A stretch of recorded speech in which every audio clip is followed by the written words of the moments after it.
Before we start this video, let me know in the comments right now, who do you think would actually win in a fight?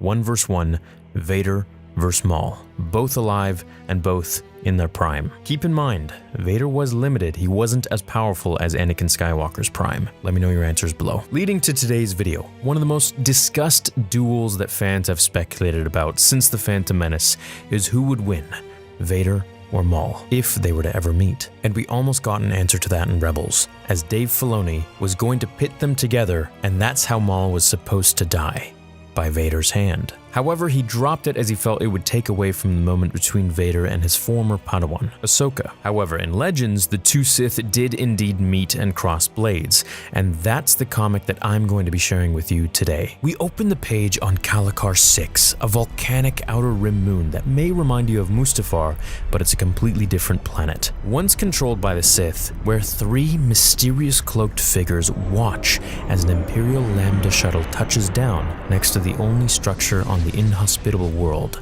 a large, stirring fortress. A group of stormtroopers quickly rush out and line up in formation as an even more imposing cloaked figure emerges, the galaxy's fiercest warrior and apprentice to none other than the Emperor himself, Darth Vader, Lord of the Sith. The powerful Darksider is on an urgent mission for his master, to recapture the stolen Death Star plans from the Rebels. Now remember, this is a Legends story, so the events of Rogue One never even happened yet. Vader has received word of a possible Rebel career, carrying the plans, en route to this barren moon. Once on the surface, Vader senses something familiar, and immediately he orders 2 of his troopers to accompany him into the fortress, while the others split up into teams to reconnaissance the surroundings. As the stormtroopers scout the area out of the fog, a crimson blade ignites and cleaves the head right off of their captain. The others fire at the intruder, but he moves with incredible agility and disappears in and out of the fog as he continues cutting down every single trooper. Meanwhile, as Vader and his 2 remaining men venture further into the eerie fortress, searching for the courier, the Sith Lord can feel how strong with the dark side the vast construct is. So strong, in fact, that 100 years prior, an aristocrat named Baron Yorn left Coruscant with his followers to come and build this fortress, as they believed that they had located a focal point for the dark side of the Force on this very moon. Within these walls, they intended to study and conduct experiments to further explore and understand the incredible power that the dark side offers. However, when their supply ship returned from Coruscant, all of the Baron's devotees had vanished. Only the Baron himself remained, but he had gone completely insane and torn his own eyes and tongue out. Suddenly, Vader's 2 troopers are grabbed in a force choke. Dying, they beg Vader to release them, but it's not his doing. Vader ignites his saber and turns around to see no one. Who are you? Show yourself. There is no need to brandish your weapon, Darth Vader. It is we who brought you here. We will not harm you. We are like you, adherents to the dark side. The plans stolen by the rebels are not here. A ruse to lure me. Yes, a ruse. As Vader asks what happened to his stormtroopers, they reply that they were unnecessary, as the rest of those troops who accompanied him have been destroyed. Their interest solely lies with the Dark Lord. We have given ourselves over to the dark side. We have pieced together the secrets of the Sith. We deem you an unworthy apprentice for the Master because of who you once were, Anakin Skywalker. Anakin Skywalker is no more. We have long taken an interest in you, Lord Vader. Too much of the Jedi remains within you, a spark of light yet to be extinguished. As they tell Vader that he's not of the bloodline of Bane, and that he is not fit to serve the Emperor, he is extremely insulted and ignites his blade. When out of the darkness appears Darth Maul, blocking Darth Vader's blade with his own.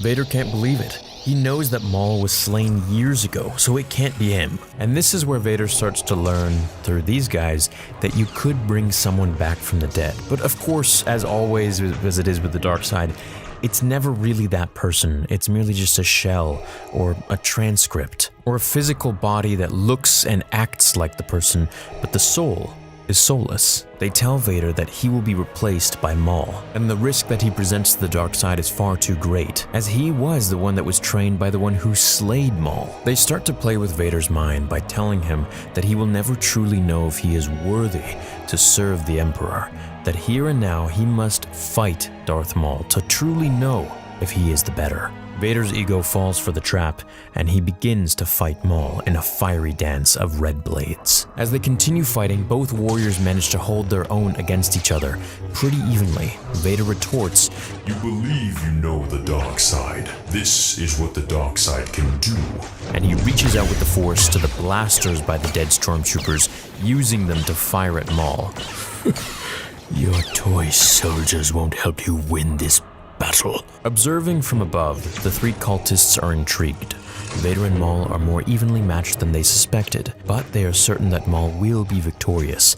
He is an engine of pure hate, after all. Maul makes Vader follow him and manages to cut Vader's torso, not fully through like Obi-Wan did, but hurting him nonetheless, and succeeding in just making him angrier. Vader jumps at Maul, but again, the Zabrak blocks his strikes. "Come to me.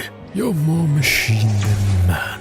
How can a machine hate?" As Maul tells him that he's more machine than man, and that a machine can hate, this just makes Vader more angry, taunting Vader by telling him that he killed Qui-Gon Jinn, doing anything he can to bring the light from Vader back out. Vader slices Maul's double-bladed lightsaber in half, where Maul uses it as a dual-bladed saber. Maul strikes Vader across the helmet as he falls to his knees, seemingly defeated. He prepares to deliver the final blow, but this is when Vader reaches out with the Force and pulls his saber to him, much faster than Maul can react. He angles it at his right side and thumbs it to life, running the blade through his own body and through Maul's. As the Zabrak is dying, with his last words, he asks Vader what he could have hated enough to have destroyed him. Vader's response is, "Myself." Maul's body collapses on the volcanic rock and flows down a lava fall to oblivion. Vader force jumps back up to confront the three cultists, who can't believe that he has actually won. As Vader is about to bring doom down upon them, the trio are suddenly engulfed in Sith lightning, killing them all. Vader turns around and sees his master. Sidious is pleased that Vader has survived. "My own shuttle followed yours, Lord Vader. I'd hoped you would be retrieving the plans stolen by the rebels. Am I to assume the plans are not here?" "No, my master." Vader tells his master that it was all a deception perpetrated by those that he just killed. A deception designed to draw him to this place, telling Sidious that they had recreated Darth Maul, and that he does not know how. "There are ways those who are no more can live again. They believed they could provide me with a superior apprentice, yet you were victorious." "Was any of this known to you?" "What these acolytes were attempting? Why, no. Apprentice, of course not. There's much to do, Lord Vader. The plans in the hands of the rebels must be found. I will not have my Death Star at risk. Come, follow me." "Yes, my master." Hey everyone, how are you doing today? So when it comes to canon and legends, Darth Maul has some of the most differences than any character in the Star Wars universe. And today, I want to look at what legends say about Palpatine finding Darth Maul and then beginning to train him. This all comes from the great Legends book, Darth Plagueis. During Palpatine's apprenticeship to Darth Plagueis, Palpatine visited the world of Dathomir to learn of its secrets. It was a planet steeped in the dark side, perhaps not as much as the Sith world of Korriban, but it was a place Sidious very much wanted to learn from. It was the year 54 BBY, before Battle of Yavin, and Sidious, dressed as Senator Palpatine himself, was exploring Blue Desert City on Dathomir, when he noticed a human female scanning the crowds. At first he thought she was looking for someone, or maybe was perhaps a thief, but then he felt that she was something different and was looking for someone for another reason. Sidious, always being curious, stretched out with the Force to sense her intentions, but the woman must have felt a disturbance in the Force because she immediately narrowed in on him and walked towards him. She flags him down, and Palpatine initially thinks she wants money, but he's surprised when she says that she has a gift for him. She exposes a baby Dathomirian Zabrak male and tells Sidious that she wants him to take it. Now, I don't know about you, but I would think Sidious's first instinct here would be to run away. But he stays, and she tells him that she is the mother of 2 Dathomirian Zabrak infants, and by Dathomirian tradition, the father was killed shortly after their conception. Palpatine finally recognizes her as a human Night Sister and surprises her when he mentions Mother Talzin. Now she wants to give the baby to Sidious even more. Initially, she only wanted to find someone important, powerful, and wealthy to give the baby to, but now it seems that this man in front of her has the Force as well. She tells him her baby is strong in the Force, and the baby's name was Maul. Palpatine is shocked by all of this. Why would she want to part with her own flesh and blood? Well, it all has to do with the traditions of the Night Sisters and Night Brothers. Night Brothers don't live a great life underneath the Sisters. They are a clan of Zabraks, trained to serve the Night Sisters as warriors and slaves. So Maul's mother, whose name is Kycina, which I say Kycina, but it could be Kycina, wants to save at least one of her sons from such a fate, especially since the baby is strong in the Force. Kycina or Kycina believes that Mother Talzin, the leader of the Witches of Dathomir, only knows of one of 2 brothers. So, she wants to save at least one from becoming one of the Night Brothers. She senses Palpatine is strong in the Force and she begs for Palpatine to take him, and in an honest and unusual moment, Palpatine agrees. Not out of some goodness of his heart, but because he can feel the Force within the baby, and he is interested in the opportunity to raise a child to only know the dark side and be used as a perfect weapon. Palpatine was still a little unsure of what to do with the baby. It's not like the Naboo senator can start running around with a Zabrak baby boy. So he actually turns to his master Darth Plagueis and proposes that Maul train in the ways of the dark side of the Force. Although such an action technically violates the Rule of 2, which allows for only 2 Sith Lords to exist at any given time, Plagueis grants his apprentice permission to proceed with Maul's training. However, Plagueis is also clear that Maul is to be an assassin rather than a fully trained Sith Lord. So very much like what Sidious would do with Dooku and Asajj Ventress, under Sidious's tutelage and Plagueis' observation, Kycina's son grows up to become Darth Maul, a Sith warrior deeply immersed in the dark side, but also with a pretty horrible childhood. He's basically raised by droids on Mustafar, with only occasional visits from Sidious. And after that, he is raised in the works of Coruscant, which are toxic factories and rundown buildings. So it's no wonder why Maul goes straight up crazy after his defeat from Obi-Wan. So what happened with Maul's mother? Well, about 15 years after giving Maul up, Mother Talzin learns of Kycina's betrayal and in turn has her locked away and punishes her. Maul, of course, would also later meet his long-lost brother, Savage Opress, and they try to kill both Darth Tyrannus and Darth Sidious. Unfortunately for Maul's brothers, they fail in both. Now, this story about how Sidious finds Maul is almost like a lucky chance story. Palpatine just happened to be in the right place at the right time. Shortly after his humiliating defeat at the hands of Darth Sidious, Maul found himself in a precarious situation. Lined with jagged, cloud-scraping mountains, the surface of Stygian Prime was one of the most inhospitable places in the Outer Rim, even worse than the swamps of Nal Hutta. This world was barren. That meant it was the perfect place for a secret prison, one that Darth Sidious and his new apprentice Count Dooku could make use of whenever they needed. It would be wise to kill me, Maul said, his voice weakened by the death of his brother and by his own horrifying defeat at the hands of his former master. Behind a 6-inch durasteel blast door, the Dathomirian Zabrak was face to face once more with the most powerful Sith in the galaxy. Do not mistake the fact that I have allowed you to live for compassion, my former apprentice. Palpatine's words slithered into the air as he stood opposite the giant magnetic restraining field. Surely Maul knew that Palpatine spoke the truth. Darth Sidious never hesitated to kill his opponents. This was the same man who once tried to kill his master, Darth Plagueis. There were very few options Palpatine wouldn't consider when he wanted someone dead. Maul survived because the Dark Lord wanted something, and he was quickly realizing it. There is a purpose for everything in the galaxy. Maul's voice came even weaker this time. And a way to destroy destroy it. Even now, he couldn't help but speak as if he were a student, and Palpatine was once again his teacher. I see you remember your lessons, Sidious responded, with his hands calmly pressed together. Maul had seen that pose all too many times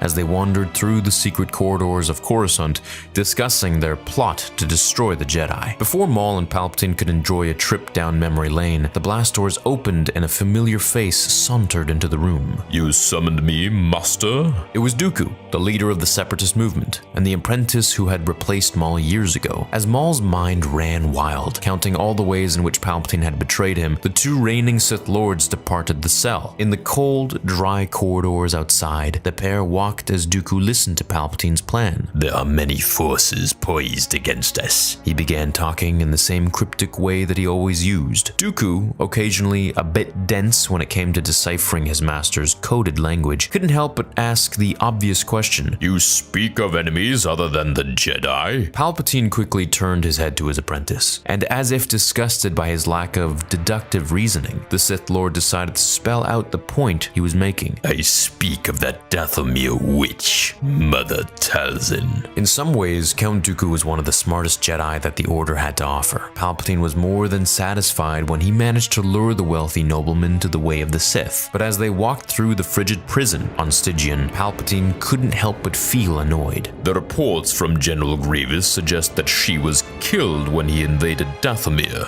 Dooku commented, wondering why Palpatine would be so concerned with the dark side user who his own forces had killed. The fact that Maul lives is proof enough that Grievous failed to destroy her. Palpatine's yellow eyes were glued to Dooku, waiting for a wave of realization to sweep over his apprentice. And the time has come for me to deal with her. Always willing to help, the Count piped up. What would you ask of me, my lord? And that's when Palpatine's latest scheme came to light. With Maul in captivity, they had the single most powerful underworld figure at their command. If they could somehow manage to let Maul go without him knowing the pair of Sith had deliberately done so, then the Dathomirian might lead them straight to Mother Talzin, and they could kill the witch once and for all. When Palpatine had finished informing Dooku of his plan, the Count couldn't help but wonder if there was a simpler solution. As Palpatine ascended the boarding ramp to his Republic transport vessel, the Count once again pondered aloud. Why not simply send our armies to Dathomir? Darth Sidious paused. Snow continued to fall, in sideways sheets that reduced visibility to only a few meters. If you were to look at the landing pad Dooku and Palpatine stood on, you'd only be able to make out the vague silhouette of a tall, aristocratic man and a frustrated, cloaked figure. Palpatine turned to Dooku and informed him, because such methods cannot defeat a witch that powerful,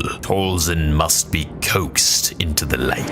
When Sidious finally departed, a group of elite Mandalorian soldiers touched down on a sentry outpost on one of the prison's highest balconies. Quickly dispatching the two BX commando droids that Dooku had custom designed for the prison, the Mandalorians informed their commander on the progress of their rescue mission. They were here to collect their leader, Darth Maul, and bring him back to the front. Exactly what Palpatine needed. If there was a credible rescue attempt, all Dooku and his droids had to do was put up a light resistance. Let Maul escape, and the former Sith would never be the wiser. Maul would simply think that his Mandalorian commandos were too strong for Dooku's battle droids, and their superior fighting skills secured his freedom. He'd never know that he was let go on purpose. As the Mandalorians ascended the prison, Dooku visited Maul's cell. I want your resources and your sway over the black market, Dooku said, playing along with Palpatine's ploy. The Count only needed to steer the conversation towards Maul's greed, and then the Dathomirian's own emotions would do the rest. Incensed that someone would try to claim his property, Maul would never sense that he was being played for a fool. After a few barbed words, Dooku decided to show why he was a superior apprentice and raised his hands into the air. Silently, the Count unleashed fiery arcs of lightning from his fingertips. As the electricity plunged into Maul,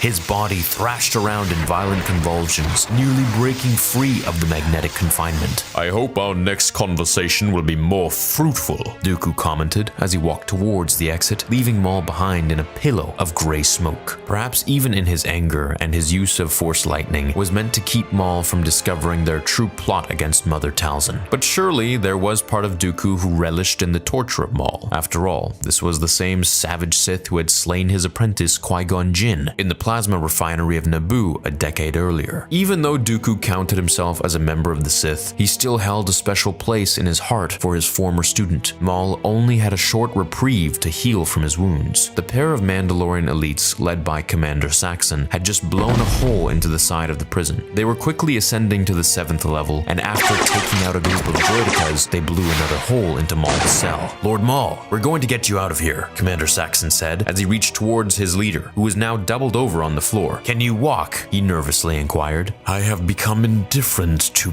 pain, Maul responded. As the blaster rifle filled the threshold of the blast door, Maul wondered if this really was the best rescue plan a pair of Mandalorians could concoct. But no sooner did the doubt enter his mind than the pair impressed him. They blew a fresh hole in the side of the building, and the three quickly descended into the snow-filled valley below. As BX Commando and B2 battle droids walked to the edge of the gaping hole, they hesitated to pursue their targets, but that moment of consideration cost them dearly. A Mandalorian ship quickly descended from the snow clouds above, where it was concealed and unleashed a barrage from its twin turbo laser cannons. Maul was gone, quickly on his way to a clandestine Shadow Collective base on Zanbar, and Count Dooku, far from enraged, was satisfied that the plan was moving along so well. He quickly hailed General Grievous, who was sitting at the bridge of Providence-class dreadnought, the Invisible Hand. Direct your fleet there and engage him, Dooku ordered via holocom, but he made sure to emphasize a caveat for the general. Remember, you must hurt Maul, but not destroy him. Weaken his forces, injure his pride. Yes, if he was weakened, he would run to help, and there was only one person that Maul could trust, Mother Talzin. On the Shadow Collective base of Zanbar, a few dozen Mandalorian commandos assembled outside the wooden barrier that surrounded the encampment. This was hardly befitting of one of the most powerful underworld figures in the galaxy, but times had changed, and with Darth Sidious hot on their trails, austerity would quickly become one of the Collective's new virtues. Speaking to the throng of soldiers, Maul gripped his black lightsaber, the Darksaber, and ignited it above his head.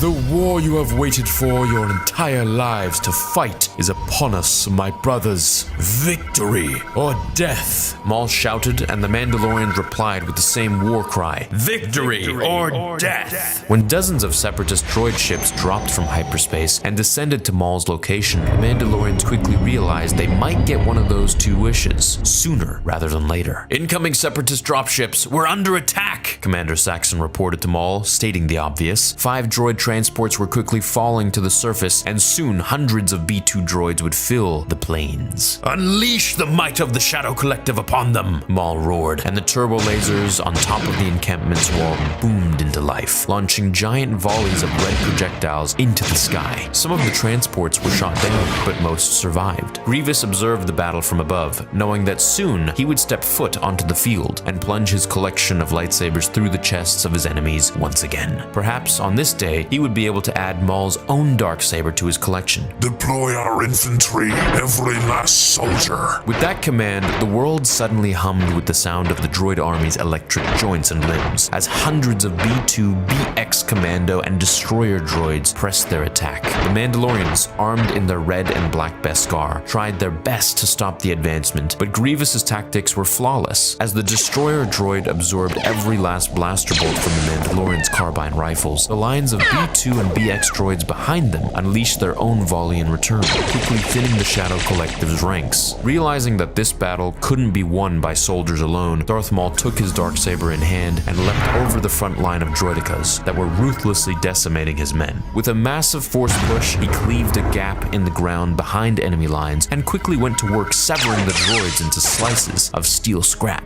Maul, your end is at hand. Grievous shouted from above as his own ship hovered a few meters above the battlefield. With a line of Magna Guards draped in white cloaks ready to enter the fray, Grievous mercilessly commanded them, Go soften them up a bit. The general wanted to have a bit of fun before he met Maul one-on-one, but the Magna Guards were nothing more than a few seconds of work for Maul. Just as easily as he had cleaved the B2 droids' arms from their chassis, Maul sliced the Magna Guards to pieces. The Darksaber in his right hand created ribbons of black as it whirled around the battlefield. As he sliced through the final droid, Grievous decided that he would try to soften Maul up a different way, preying on his mind. The general dropped from his ship and entered the fray. He targeted a Mandalorian soldier first and quickly plunged a blue and green lightsaber through his gut. Before the soldier's body struck the ground, Grievous realized that his plan had worked as he heard a whirlwind from behind him. Turning his head, he saw Maul, propelled by the Force, diving down from high above. Grievous! The red-skinned Dathomirian shouted, enraged, every ounce of blood in his body eager to kill the cyborg. With his darksaber firmly gripped in two hands and pulled all the way behind his head, Maul was hoping that the force of his initial attack would be enough to cleave the general in two. But as the former Sith descended, Grievous brought his own sabers up to block the attack.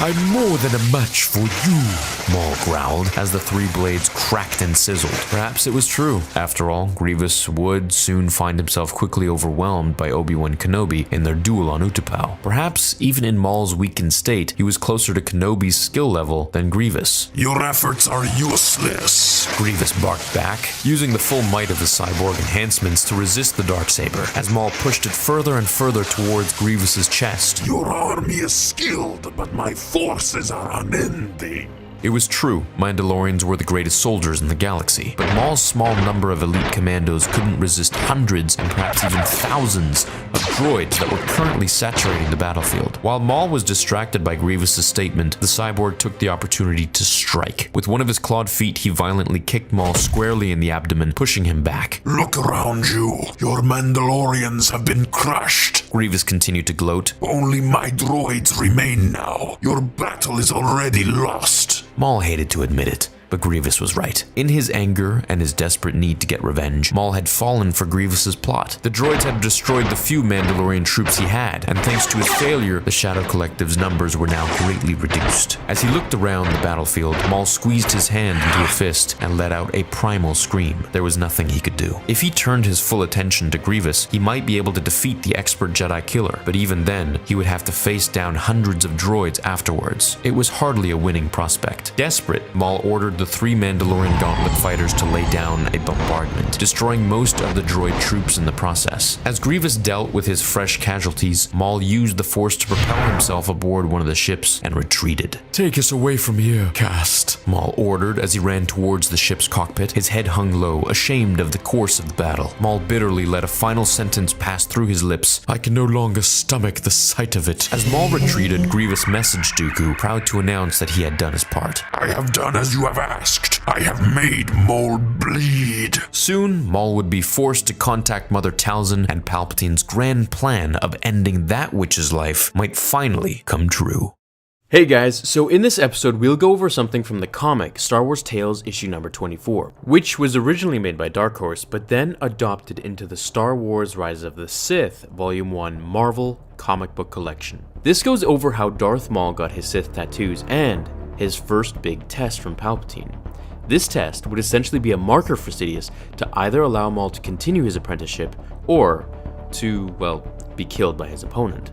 I'll first explain that in this issue, we see Sidious give Maul his famous Sith markings through ways of needleheads, so each dot would permanently tattoo his skin black, ending up in hours and days of tattoo work which were unbearably painful for him. This was Sidious's way of teaching Maul how to handle pain by focusing on everything but the physical, as the Sith were masters of the mind more so than just the body. On the first page, we see Sidious tell Maul the very same mantra that Yoda told the Jedi throughout the films to ward them away from falling to the dark side. Fear is the path to the dark side. Fear leads to anger. Anger leads to hate. Hate leads to suffering.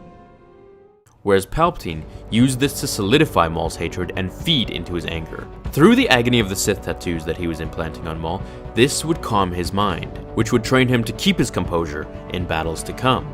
Palpatine was twisted, but he knew how to train his servants, that's for sure. Upon Maul destroying the battle droids, he bowed as Sidious asked him if he wished to serve him, pledging his loyalty to the Emperor. Sidious sent him to a planet in the Outer Rim to kill a very loud presence of the dark side that he feared would notify the Jedi and ruin his plan of surprise to unveil Maul upon Obi-Wan and Qui-Gon Jinn. Sending Maul to this planet, once arrived, he saw it was a place filled with scum. Strong in the dark side, however, merely just aliens betting on cage matches. Approaching the strongest in the dark side of the Force, the one that Palpatine sensed, Maul went up to the victorious Silas, a gargantuan burly-shaped beast who asked who Maul was and what he wanted. Showing a hologram of Sidious, Silas watched as the Emperor enticed him with a new life, a life of significance, a life of power as his apprentice. His test would be to kill Darth Maul and take his place. Unbelievably surprised by this act of betrayal by his master, Maul's mind lost focus on the attacker and began to obsess over his master leaving him.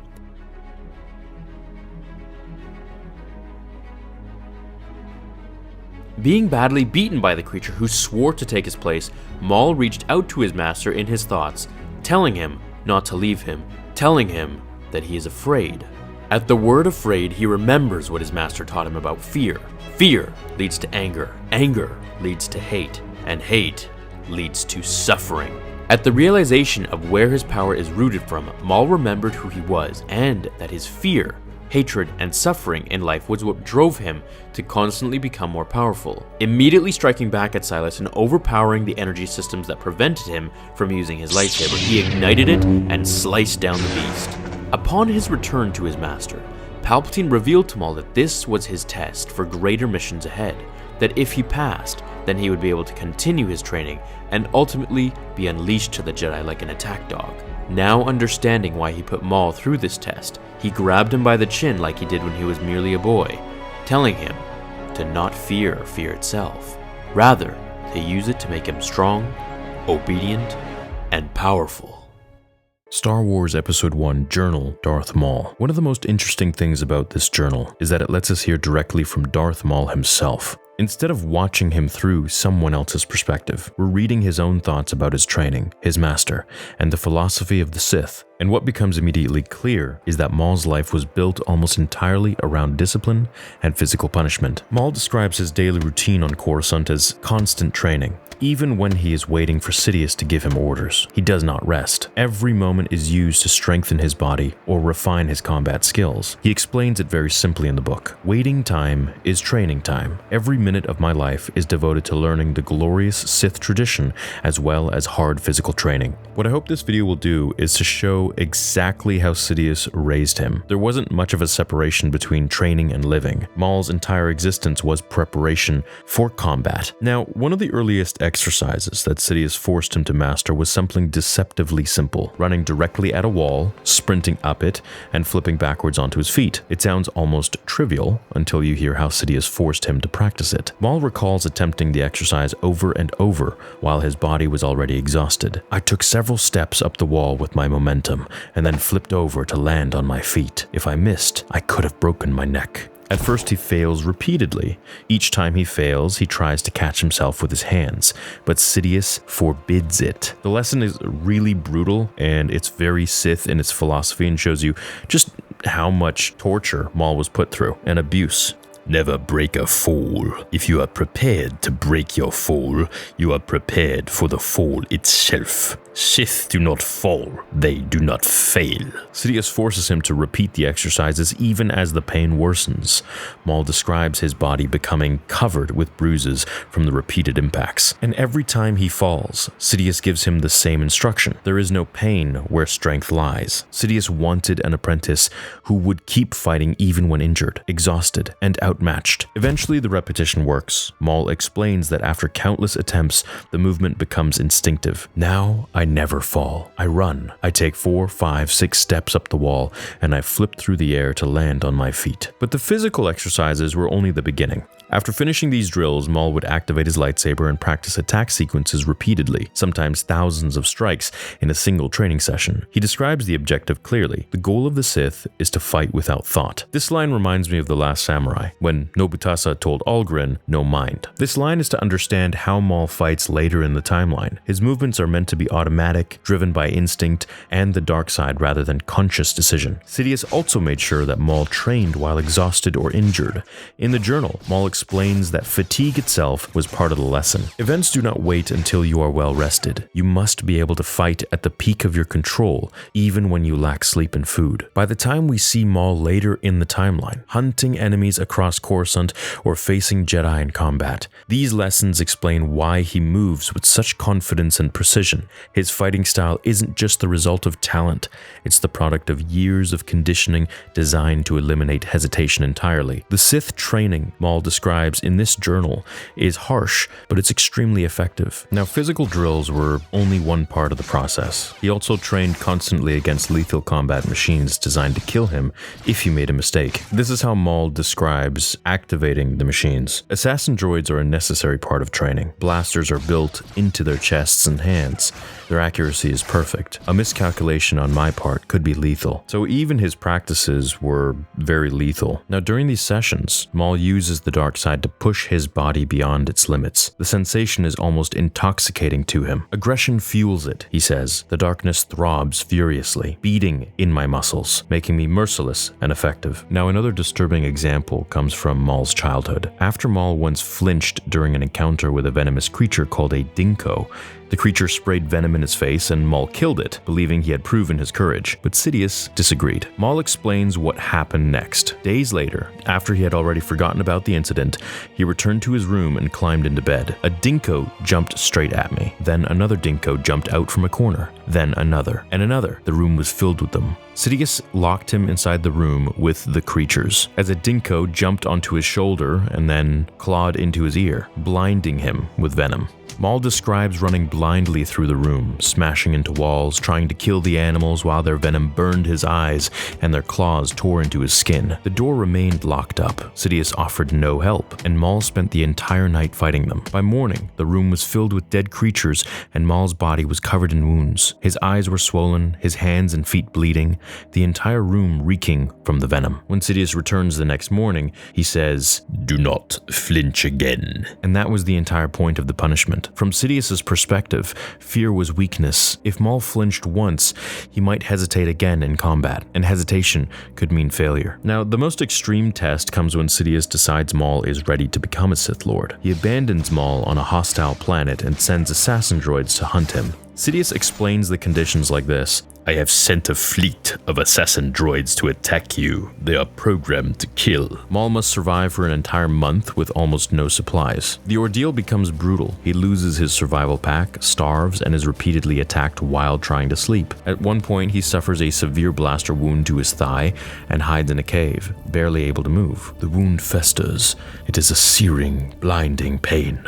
I am too weak to forage for food. After weeks of exhaustion and starvation, Sidious finally appears, but instead of rescuing him, he ignites his lightsaber and attacks. The final test is a duel. Maul nearly collapses from exhaustion, gathers what little strength he has left, and fights back with pure rage. The battle becomes ferocious. Maul is already half-starved, wounded, and exhausted after weeks of fighting assassin droids across the planet. Sidious deliberately mocks him, telling him he is weak and unworthy of becoming a Sith Lord. Then he reveals something designed specifically to push Maul over the edge. He claims that another apprentice has already succeeded where Maul failed. Sidious tells him that this other student defeated all the assassin droids and now deserves the title Maul has been working towards. And so the effect was quite immediate. Maul describes the moment when that realization hits him as a slow rage begins to burn through me. I have never felt anything like it. If there can be only one apprentice, then one of you must die. And it was at this moment that Maul finally snaps. He turns on his master. So despite his injuries and weeks of starvation and relentless combat, Maul is probably more powerful now than ever. This is like Ultra Ego Maul. For a brief moment, he actually ends up pushing Sidious backwards, and Maul fully believes that he is going to kill him. And that's exactly the reaction Sidious was waiting for. At the moment that Maul believes the fight will end in his death, I spring at him.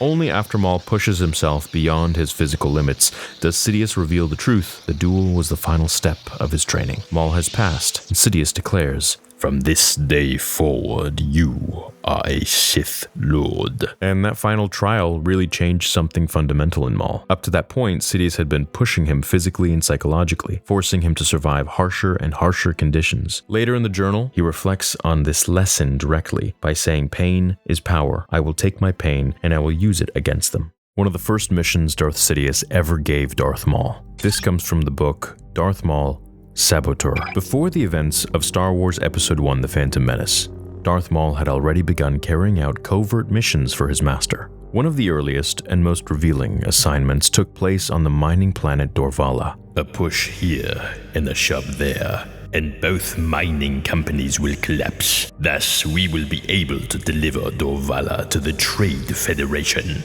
The ore, the trade routes, Dorvala's vote in the Senate. This statement reveals how the Sith were thinking about power during this era. Darth Maul was the instrument used to make that happen. For this mission, Maul infiltrates Dorvala and begins manipulating the conflict between the two corporations from the shadows. He listens to security conversations, secretly records key information, and alters recordings to mislead corporate spies. Through these manipulations, Maul convinces both companies that the other is preparing acts of sabotage. At the same time, he subtly involves a criminal mercenary group known as Tomb Clan, ensuring that both corporations hire the same group to attack their rival shipments. The result is exactly what Sidious wanted. The mercenaries sabotage both companies' ore shipments, triggering a catastrophic collision of cargo vessels in orbit around Eriadu. The economic damage devastates both corporations. With their fleets destroyed and finances crippled, the companies are forced to merge and rely on the Trade Federation for shipping and distribution. This gives the Trade Federation enormous influence over Dorvala's economy. Now, at first glance, this operation might seem small compared to the galactic events of the prequel trilogy, but it actually reveals something pretty critical about the Sith strategy. Sidious was building alliances with powerful corporate groups like the Trade Federation long before the Naboo crisis that we saw in Episode 1. These economic relationships would later give him the leverage needed to destabilize the Republic. The Dorvala operation strengthened Sidious's influence over Viceroy Newt Gunray, who would later become a key pawn in the Naboo blockade. And for Maul, the mission served another purpose. It proved that Sidious's apprentice could operate independently, manipulating enemies, infiltrating hostile environments, and advancing the Sith plan without revealing their existence. Now, if Star Wars Maul's Shadow Lord explores Maul's early career, this mission on Dorvala could easily be one of the first stories depicted. It shows Maul acting as Sidious's covert agent long before the Sith openly confront the Jedi. Another possibility is that the show expands on similar operations across the galaxy. The Dorvala incident may not have been unique. It could have been one of the many corporate conflicts secretly engineered by the Sith to build alliances with powerful organizations like the Trade Federation before the events of the Phantom Menace. Let's go over the mission that Sidious gave Maul, which proved to him that he was ready to reveal himself to the Jedi. Now, before we begin, I'd love it if you hit like and support these videos for more. Now, before Star Wars Episode 1, The Phantom Menace, the Sith had spent nearly 1,000 years hiding from the Jedi. As Ki-Adi-Mundi said, the Sith have been extinct for millennia. Their survival depended entirely on secrecy. The moment the Jedi discovered them, too early, the entire Sith plan to destroy the Republic would collapse. That's why the mission in Darth Maul's Shadowhunter is so important. Sidious wasn't simply sending Maul on another assassination job, he was testing whether Maul could protect the Sith grand plan when it was threatened. The novel introduces Maul in terms that makes his role very clear. Maul wasn't trained to be a politician like Sidious. The soon-to-be Emperor already controlled that side of the Sith strategy through his identity as Palpatine. Maul's role was different. He was the weapon, the Sith weapon to be exact. Now, the crisis begins when a Neimoidian, connected to Sidious's dealings with the Trade Federation, attempts to sell information about the Sith. And that's kind of the whole premise of this book. And if that information reaches the Jedi Council, the Sith are exposed decades before the Clone Wars even begin. So Sidious sends Maul to eliminate the threat. That mission takes Maul across Coruscant, through criminal districts, lower levels, and the city's underworld, hunting down anyone connected to the secret. This is exactly what Maul was trained for. The novel explains how Sidious shaped him from childhood for this purpose. Darth Sidious had molded him from a weak, puling child into the ultimate warrior, sculpting his body and his mind as a seamless weapon. Now, one of the most important things that this book relays with how Maul operates is that he doesn't rush into battles. He stalks his prey. He's like an animal. He studies them, tracks them, and removes anyone who might expose the Sith. So the events of Shadowhunter essentially function as Maul's final exam before the Phantom Menace, before we see him in the movie. And if he fails, then the Sith plan is exposed. If he succeeds, then Sidious knows Maul is ready, which leads directly to Naboo. This is, of course, when Maul confronts Qui-Gon Jinn and Obi-Wan Kenobi, which isn't just a duel, it's the first time in 1,000 years that a Sith warrior openly reveals himself to the Jedi in public. Well, I guess I could say the second time, since the first time really in public was on Tatooine. Maul is the announcement that the Sith have returned in 1,000 years. So I'm wondering if the new show, Maul Shadow Lord, will explore Maul's earlier missions and maybe even show some operations like the one in Shadowhunter. Situations where Sidious sends Maul to eliminate threats to the Sith grand plan, far before the galaxy even realizes the Sith exist. Now, another possibility is that the show reveals the moment Sidious decides Maul is finally ready to confront the Jedi directly. Instead of Naboo being the first time Maul proves himself, Shadow Lord could portray the final missions that convinced Sidious his apprentice was ready to become the Sith's first public weapon in a millennium. In the newest comic series Darth Maul, the comic starts out with Maul just before the events of the Phantom Menace, as he has this lust for Jedi blood. Now at this point in the timeline, Maul has gone through years of training, torture, and Sith values brainwashed into the very core of his being, making him truly a Jedi-killing machine.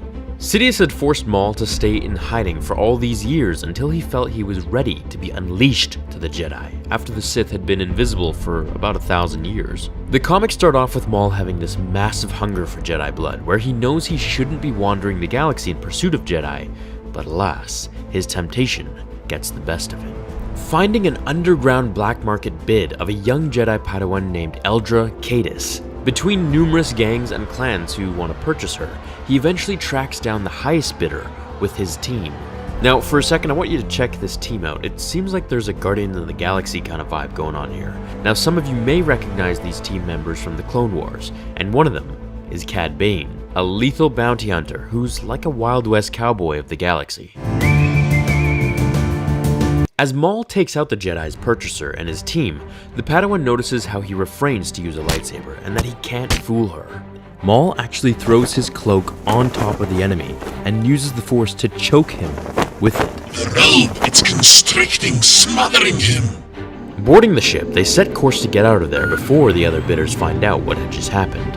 As luck would have it though, as they leave, they're shot down by Zev Zrexis, the lady in charge who opens a new bid, only this time much different.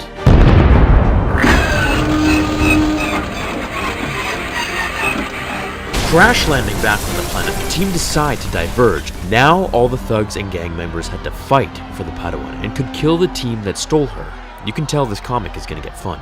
On the moon of Drazkil, Maul says, "They're hunting all of us. We'll split up."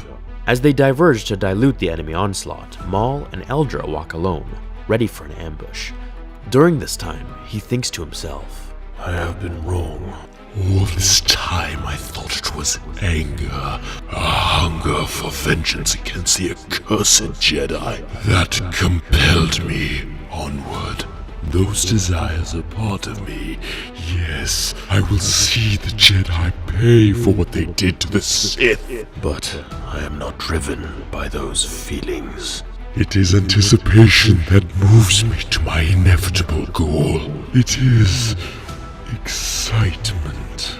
She tells him that she can help if he just removes her restraints, immediately doing so and handing back her lightsaber. She ignites it alongside his dual blades, telling him that the Force will be with him, where he epically and snarkily replies, Spare me. I do not need your Jedi platitudes. The Force is always with me. As they dance in the night with their blades, back to one another, protecting each other's vulnerability, he thinks to himself how she must have sensed his power, and how he senses no fear within her. This is where we see Maul slightly conflicted, even if he doesn't admit it. As he respects her powers, he quickly dismisses it by telling himself it'll be glorious to take her life. She is watching me. I know. Taking my measure. As they defeat the first wave of the enemy, she questions why the Sith show up now, and why he's being so secretive with his powers in front of the others. As they continue to converse, learning more about one another, Maul begins to get broken into by the girl. She questions his fear, what he's afraid of, or rather, who. Maul begins to admit that he feels the anger within her, finally admitting that if it were another time and another place, he could have tempted her to the dark side, how she could become an ally. As they finish the men, she tells him that they don't have to be enemies, and that they can work things out. Telling that Maul is disappointed by her timidness, she quickly retracts her sentence and tells him that was his last chance to back down before his doom. As he says, The same chance your Jedi predecessors gave the Sith. squaring off against one another, each with lightsabers ignited. Blue and red coloring the night sky, Maul crouches to leap, whispering, At last. Most of us love Darth Maul, but there's one thing that is almost more infamous than his presence, and that is his double-bladed lightsaber.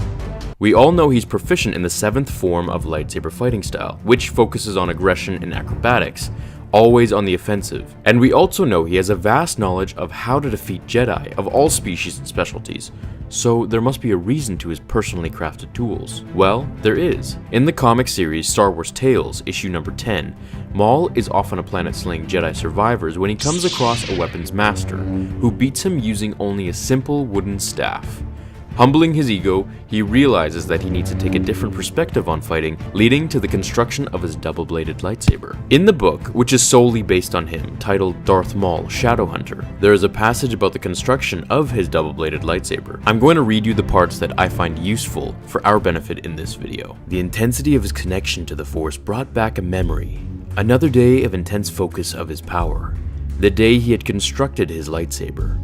Maul was not one to revisit his past, unless doing so somehow served his master, but the satisfaction of the creation, the perfection of focus, and the highly charged connection to the Force that he had wrought his weapon stood out now in his memory. The specialized furnace which he had created from plans taken from his master's holocron had radiated an intense heat as it shaped the synthetic crystals needed for his lightsaber. But rather than leaving the kiln chamber and allowing them to form on their own, he had remained near the device, concentrating on the metamorphosing gems, using the Force to purify and refine the lattice of molecular matrices. Most Jedi used natural crystals in their lightsabers. Adagan crystals were the gems of choice. Most of the other components of a lightsaber were easily obtained.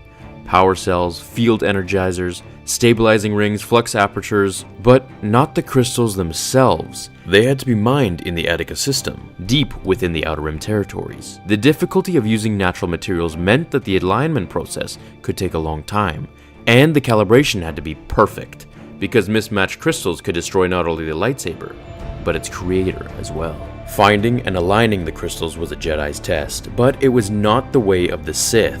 The Dark Masters of the Force preferred to create their own synthetic crystals to match the harmonics in the searing heat of a crucible and thus take their creation of the weapon to a deeper level. Now I'm going to segue for a minute here and then we'll get back into it. So this book was actually written before Disney took over Lucasfilm, and what that means is that lightsaber crystals made by Sith were actually synthetic, whereas now they're all regular crystals, but they change color due to the user's energy. Let's continue. Maul had sat by the furnace, focusing his hatred on the Jedi to a fiery peak and expanding his control of the Force, which he used to manipulate the molecular structures of the 4 gems required for his double-bladed weapon. The choice to make 2 blades instead of 1 had been an easy one. Only an expert would ever think of trying to handle a double-bladed weapon, and he would be no less than an expert. The glory of the Sith required it, as did his master. Not even the compressed walls of the pressurized chamber could entirely contain the intense temperature required to form the crystals. Hour after hour had passed, the searing heat washing over the apprentice, but his control had not wavered. The pain had not swayed his focus. Layer after countless layer of the crystals had been laid down, aligned and perfected. It had taken days without food or water or sleep, but eventually, he had sensed the readiness.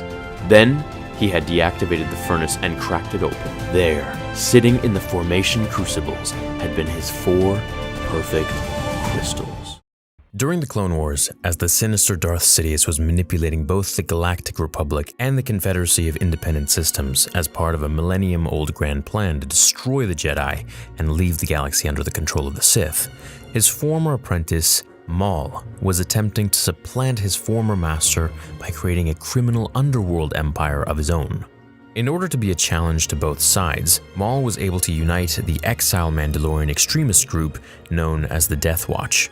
He did this with powerful criminal organizations such as Black Sun, the Pike Syndicate, and the Hutt Clan under his leadership in a consortium that came to be known as the Shadow Collective. With their combined wealth and resources, the Shadow Collective was able to conquer the neutral world of Mandalore and utilize it as their stronghold against both the Separatists and the Republic. Kind of like this third party, this third entity. However, members of Death Watch who refused to kneel to Maul's leadership formed a resistance group that threatened the Darksiders' position in the underworld. Then the Hutt clan left the Shadow Collective, and when the Pike Syndicate and Black Sun found a lack of significant enough returns on their investment, they too followed suit. Then, after some time, the Mandalorian resistance group finally received aid from the Jedi and the Republic to help them free their planet from Maul's rule. The former Sith Lord was forced to go into hiding, as Darth Sidious's plans took fruit and the Republic was reorganized into the Galactic Empire. However, despite Maul's defeat, he had established himself as a figure of note in the criminal underworld, and he still saw an opportunity within that environment to rebuild his base and rise to power once more through a new criminal enterprise called Crimson Dawn. Now initially, before being reorganized, Crimson Dawn were a band of thugs and mercenaries that traveled from planet to planet, where they enjoyed brutalizing the natives as they took whatever resources they desired for them. As was exemplified when the criminal organization decided to raid the desert planet of Severine for another precious resource that they wanted, the natives refused to bow down to them, and they rose up to fight. As a result of this, the Crimson Dawn cut out the tongues of every single man, woman, and child that they could get their hands on. By the time of the Empire, Maul had been able to regroup and organize Crimson Dawn into a much larger criminal enterprise that often clashed with Imperial security. After his defeat at Mandalore, the ex-Sith Lord was able to convince some of his former Shadow Collective allies to join up with him as Crimson Dawn. And as he had done when he had become the Mandalore ruler of the Mandalorian people, Maul decided once again to rule from the shadows, rather than become the public leader and figure of his reorganized Crimson Dawn. Though unlike the Shadow Collective, this time most of the underling rank and files did not report to him directly. In fact, few even knew his identity. Maul would instead utilize a figurehead to serve as the instruments of his will and desires. The most prominent of these frontmen being the human male Dryden Voss that we saw in Solo. The mark that Crimson Dawn left on the galaxy could still be felt after Maul's death at the hands of Obi-Wan Kenobi on Tatooine in Rebels. In fact, in the years following the Battle of Endor, during the formative years of the New Republic, many of the criminal organizations that sprouted up had evolved in some part from Crimson Dawn, and the Underworld Syndicate still wielded significant amounts of power. In order to combat Crimson Dawn and other such criminal groups, the New Republic Galactic Senate re-established the law enforcement agency known as Sector Rangers to deal with them. However, Crimson Dawn was able to thrive as one of the deadliest and most powerful syndicates around because the New Republic was, at the time, only a mere fraction the size of the Galactic Empire. But as the war continued between both galactic governments, the Empire was eventually defeated and Crimson Dawn's influence diminished with it. Although, I will say this, through the decades following the Empire's fall, they were still active. Even if noteworthy underworld residents such as the human Razu Kin Fi, who was a lieutenant in the notorious criminal organization Kenji Club, and the brilliant cryptanalyst and renowned gambler known as the Master Codebreaker, considered Crimson Dawn to be a relic of the past. Now, with a large contingent of freighters and starships, the Pike Syndicate was able to transport their goods and enforcers around the galaxy. Their regular troops were equipped with large pistols, but their Kessel Guards, also known as Pike Sentinels, were usually issued even larger and more specialized weapons. During a riot on Kessel, some of the Sentinels could be seen attempting to use blaster turrets to crush the upheaval. There were even Sentinels that used spears to enforce discipline on the slaves they kept on Kessel. The Pikes were so powerful that they practically held a monopoly on the production of raw spice in the galaxy, though they did have other powerful rivals, such as Black Sun, whom they struggled to maintain a relationship with, even when both criminal organizations had joined forces in Darth Maul's Shadow Collective. an alliance that they eventually decided to abandon when it became clear that it was no longer a profitable endeavor for them any longer. Though the Shadow Collective eventually collapsed along with the Republic, Darth Maul was able to rise again to become the secret leader of the Crimson Dawn, one of the 5 most powerful underworld syndicates, along with the Pikes, operational throughout the galaxy during the reign of the Empire. Along with spice, the Pikes also extracted a rare form of hyperfuel, known as coaxium, from Kessel, but mostly their responsibilities lied in ensuring the flow of spice from their base of operations on Kessel to Coruscant, where they were connected to the majority of the Coruscanti crime families during the Clone Wars. To make certain that the deliveries were carried out, they employed smugglers and freighter captains. By the time of the Galactic Empire, Capo Key Tolsite, along with his workforce of droids, administered the Pikes' operations on Kessel through his ruthless treatment of their slave labor, which was composed of different species. Shortly prior to the invasion of Naboo, another criminal organization called the Zrex Cartel had put up an action for a captured Twi'lek Jedi Padawan named Eldra Catis, which caught the interest of many of the other criminal syndicates throughout the galaxy, including the Pikes. Bringing 4 of his men, the Pike Syndicate leader Lom Pike attended the auction, but ultimately lost the bidding for the Padawan to the Mugen male G. Kra, who purchased the Twi'lek Jedi for 2.5 million credits. But the event took a turn when Darth Maul, with his team of bounty hunters, ambushed Kra and his men and took the Padawan away. The Zrexus cartel's leader ordered Maul's ship shot down, and the Sith Lord and the bounty hunters crash-landed on a planet in the system before they could escape. The other criminal gangs and the Pikes could then pay the Zrexus for a chance to hunt down Maul and for another change at reclaiming Eldra Catis as their prize. Lom still wanted the Padawan, so he sent his 4 Pikes down, and they soon ran into Darth Maul and the captured Padawan and opened fire on them. Both Force users drew their lightsabers and deflected their shots. Maul also sent 4 DRK-1 Dark-Eye probe droids to flank the Pikes, which managed to gun down one of them. But one of the other Pikes was able to shoot down one of the droids, which unfortunately distracted him from noticing Darth Maul, who took advantage of the moment and pounded on the 3 remaining Pikes, cutting them all down. Eventually, Maul and the Jedi Padawan would duel, with the Sith Lord walking away the victor. A while later, the Republic Supreme Chancellor, Finis Valorum, wanted to negotiate with the Pikes in regards to the monopoly of the spice trade, and sent Jedi Master Sifo Dyas, along with his aide Silman, to represent the Republic's interests in the talks. However, at the request of the Sith Lord Darth Tyrannus, the Pikes agreed to kill Sifo Dyas, but as an insurance policy against both Tyrannus and the Jedi. The Pikes decided to spare Silman, and instead imprisoned him in their palace on the Outer Rim world of Obadiah, which also happened to be the origin world of the Pike species. Years later, when the Clone Wars were in full swing, the Pikes were eager to join Darth Maul's Shadow Collective, once they learned the former Sith Lord had pressured Black Sun into joining his criminal enterprise. They aided Maul, along with Black Sun and the Mandalorian militant group Death Watch, in their collective attack on Gardula, the Hutt's palace on Nal Hutta, as the Shadow Collective wanted to force the Hutt clan into joining them. During the incursion, most of the Hutts managed to flee to Jabba's palace, except for one of them, named Oruba the Hutt, who was one of the members of the Grand Hutt Council. They made him reveal the locations of the other Hutts before Maul's brother, Savage Opress, killed him.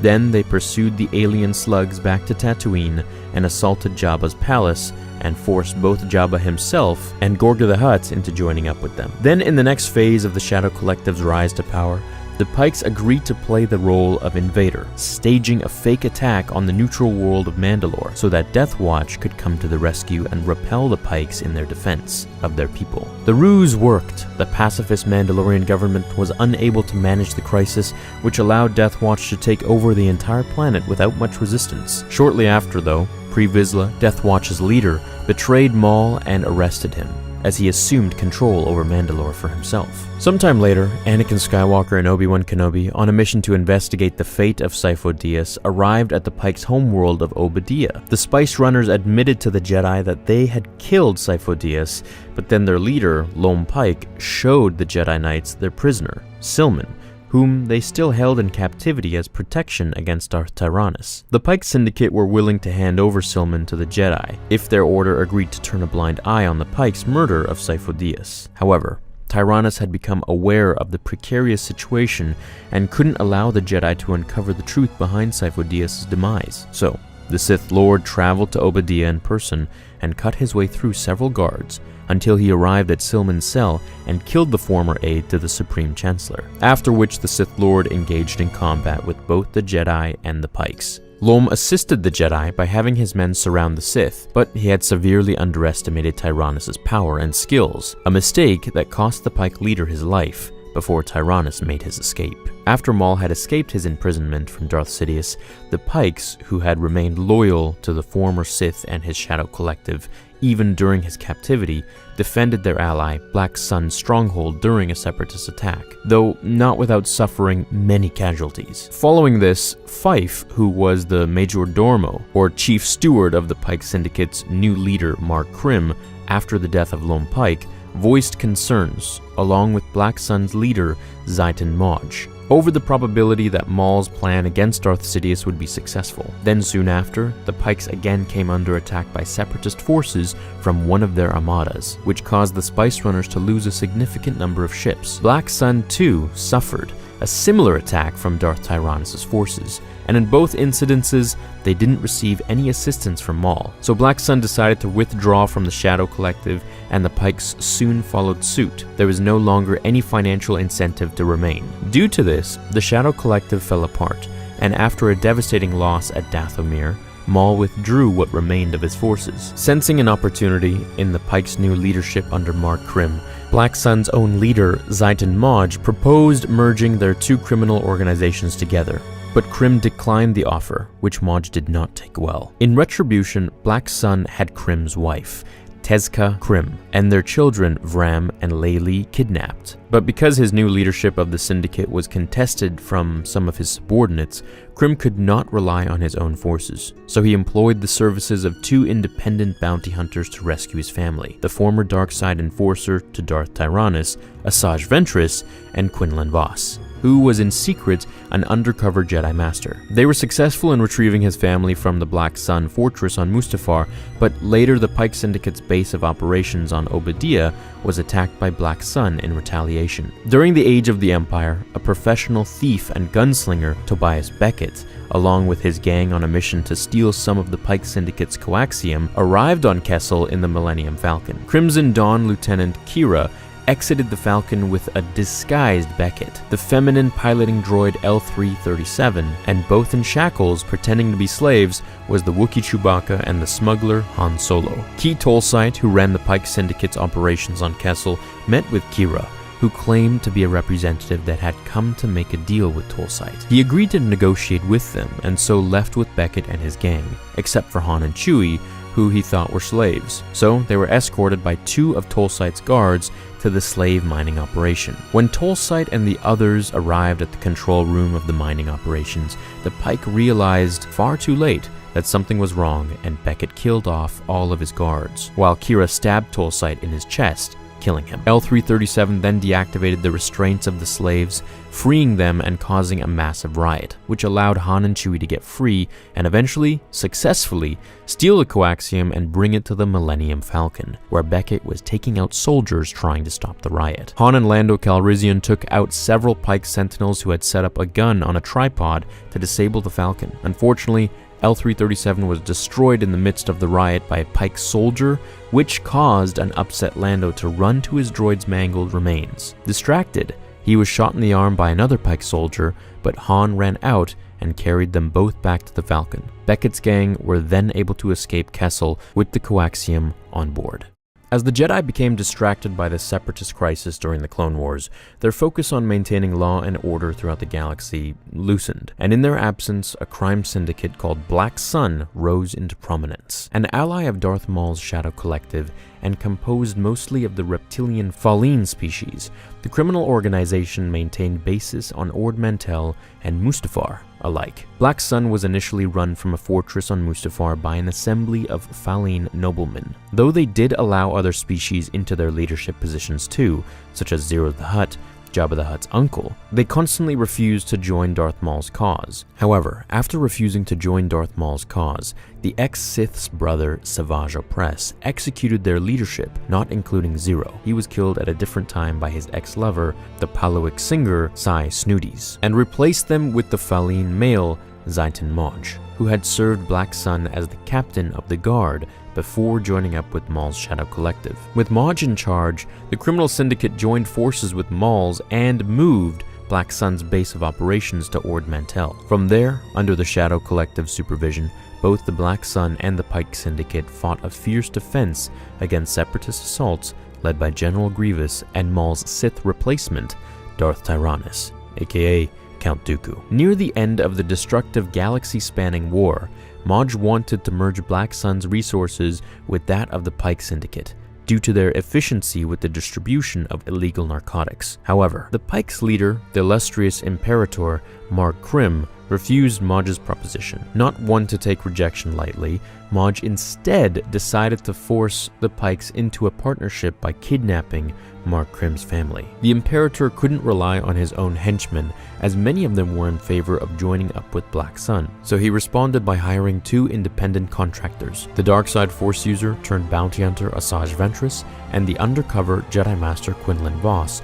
to rescue his wife Tezca Krim and their children Lali and Varan. The 2 force-powered bounty hunters traveled to Mustafar and descended on the Black Sun's fortress and assaulted Maj and his guards, eventually succeeding in extracting the Pike leader's family. Though he was overjoyed to be reunited with his family again, Mark Krim's cheer was short-lived, as soon enough Black Sun sent a fleet of Interceptor-class frigates and starfighters to the Pike's stronghold on the Outer Rim world of Obadiah to enact their revenge. Within a year after Palpatine had transformed the Republic into the Galactic Empire, Black Sun, who engaged in slave trafficking, had established a mutually beneficial relationship with the new authoritarian, centralized galactic government and themselves. One of their agents took an interest in former Jedi Padawan Ahsoka Tano, who had survived Order 66.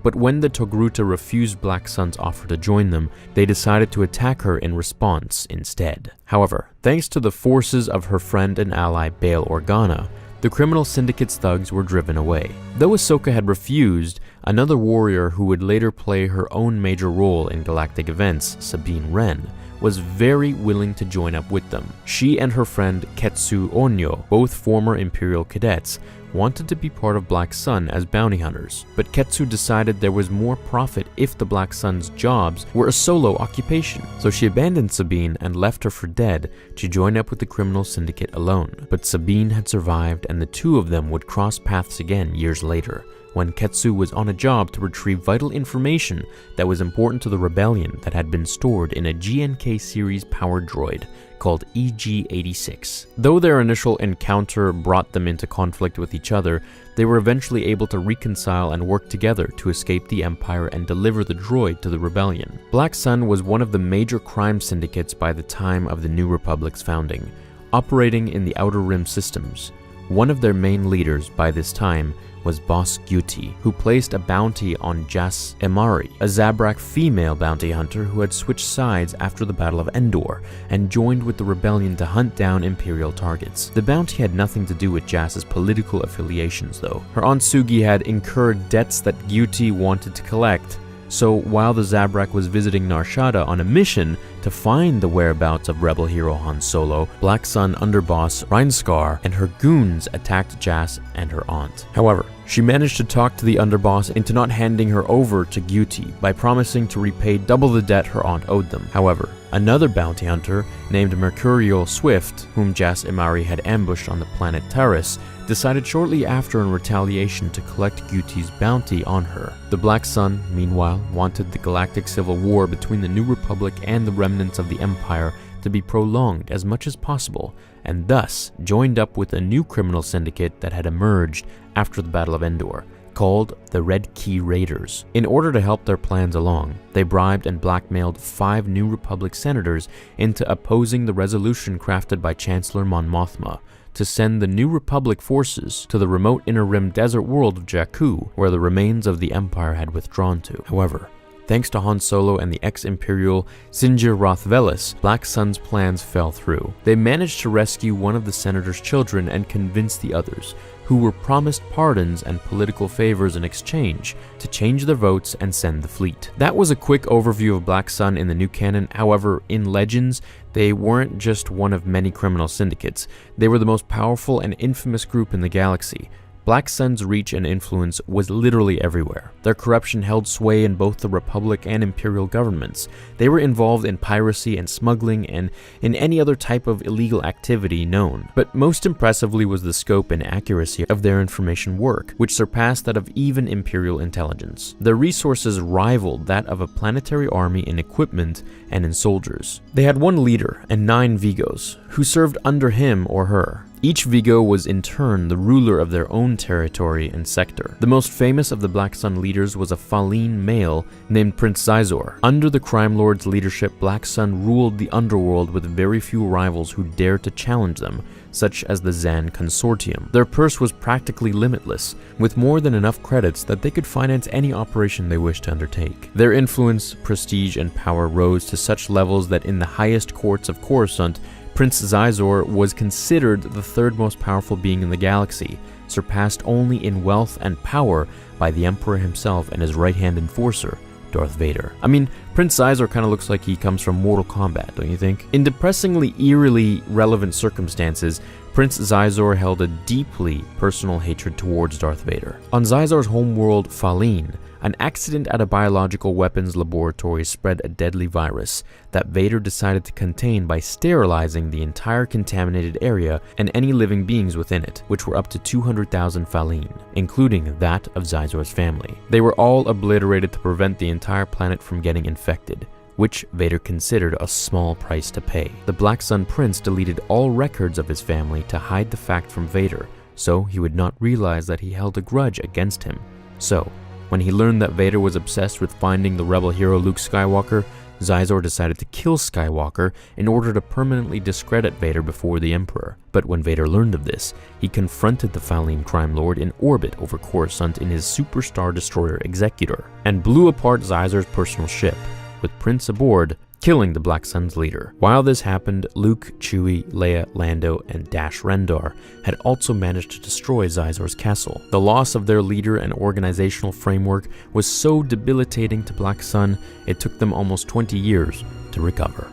How did Darth Maul survive? Well, in The Phantom Menace, we see Darth Maul fight Obi-Wan, leading to his untimely demise down the shaft. As many of us thought, he was dead, but in fact, he actually survived and comes back in the Clone Wars TV show and again in Rebels. For those who haven't seen it yet, I'm not going to spoil anything for you, so let's just get to the question.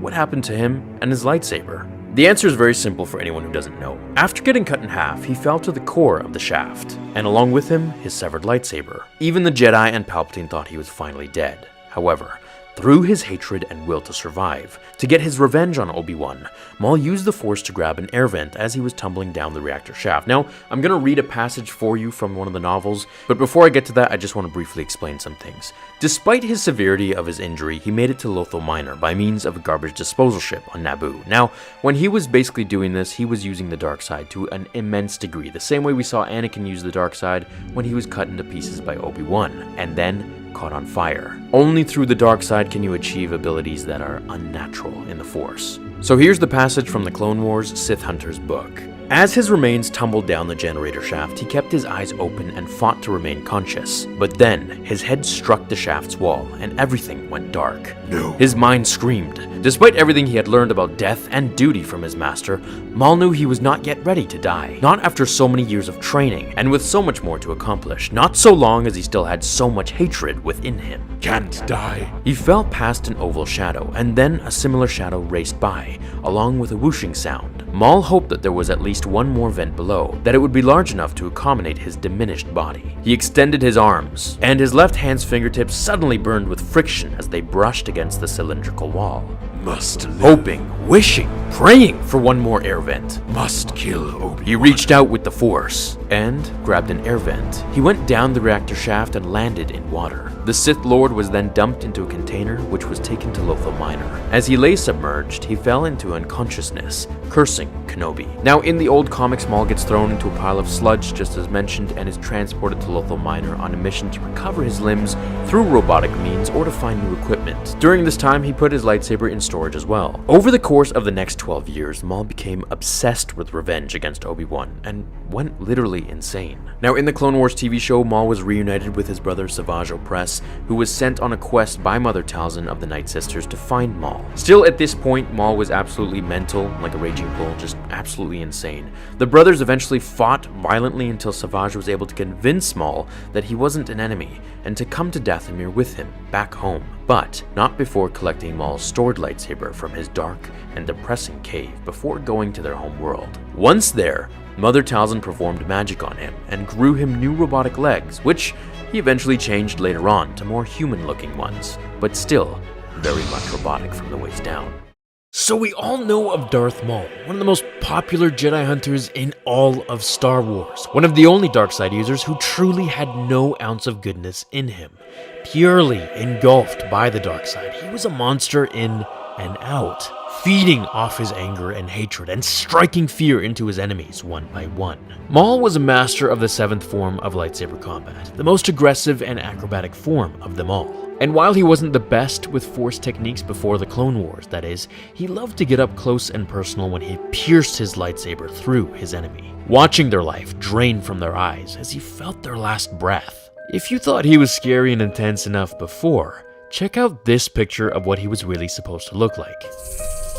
Darth Maul was drawn by concept designer Ian McKay, who recalled George Lucas describing Maul as a figure from your worst nightmare. So, literally, McKay thought about his worst nightmares and then used those tools to design this look for Maul. Ian described his worst nightmare as a lifeless face pressed against a window in a thunderstorm, a dead yet alive figure who stares at him through the rain.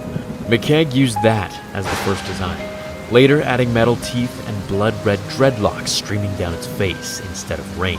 Now, most people liked the idea, however, once George Lucas saw it, he was pretty freaked out himself. George felt it was just too intense, saying, "Okay, now draw me your second worst nightmare." Darth Maul's design went through a number of other renditions until McKay created a series of Rorschach designs, you know, the guy from Watchmen, by creating splattered ink patterns, which later led to the tattooed look of Darth Maul. Ian wanted to soften the look of the character, however, so at one point he added feathers to the top of Maul's head. He viewed these feathers as being part of the Sith Lord's personality. He goes to say, "Every morning I imagined Darth Maul would get up and bind his head with the piano wire, and that the feathers had to end up at the right points. It was just a part of the focusing of the Sith." Now, I'm glad they didn't add these feathers, since that would make Maul look more like a raptor or a chicken. The feathers were after transformed into horns, and George Lucas really liked that look, so they went with it. This was later developed into the Zabrak species as a whole. Ultimately, we could have gotten a horror movie character to replace Darth Maul. Could you imagine this version in Battlefront 2? Red dreadlocks whipping around with maybe 2 lightsabers, one in each hand.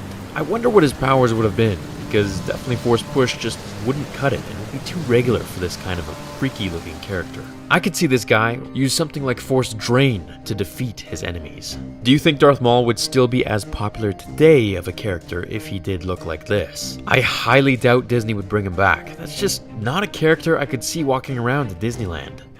An original storyboard concept of the Obi-Wan, Qui-Gon Jinn, and Darth Maul fight.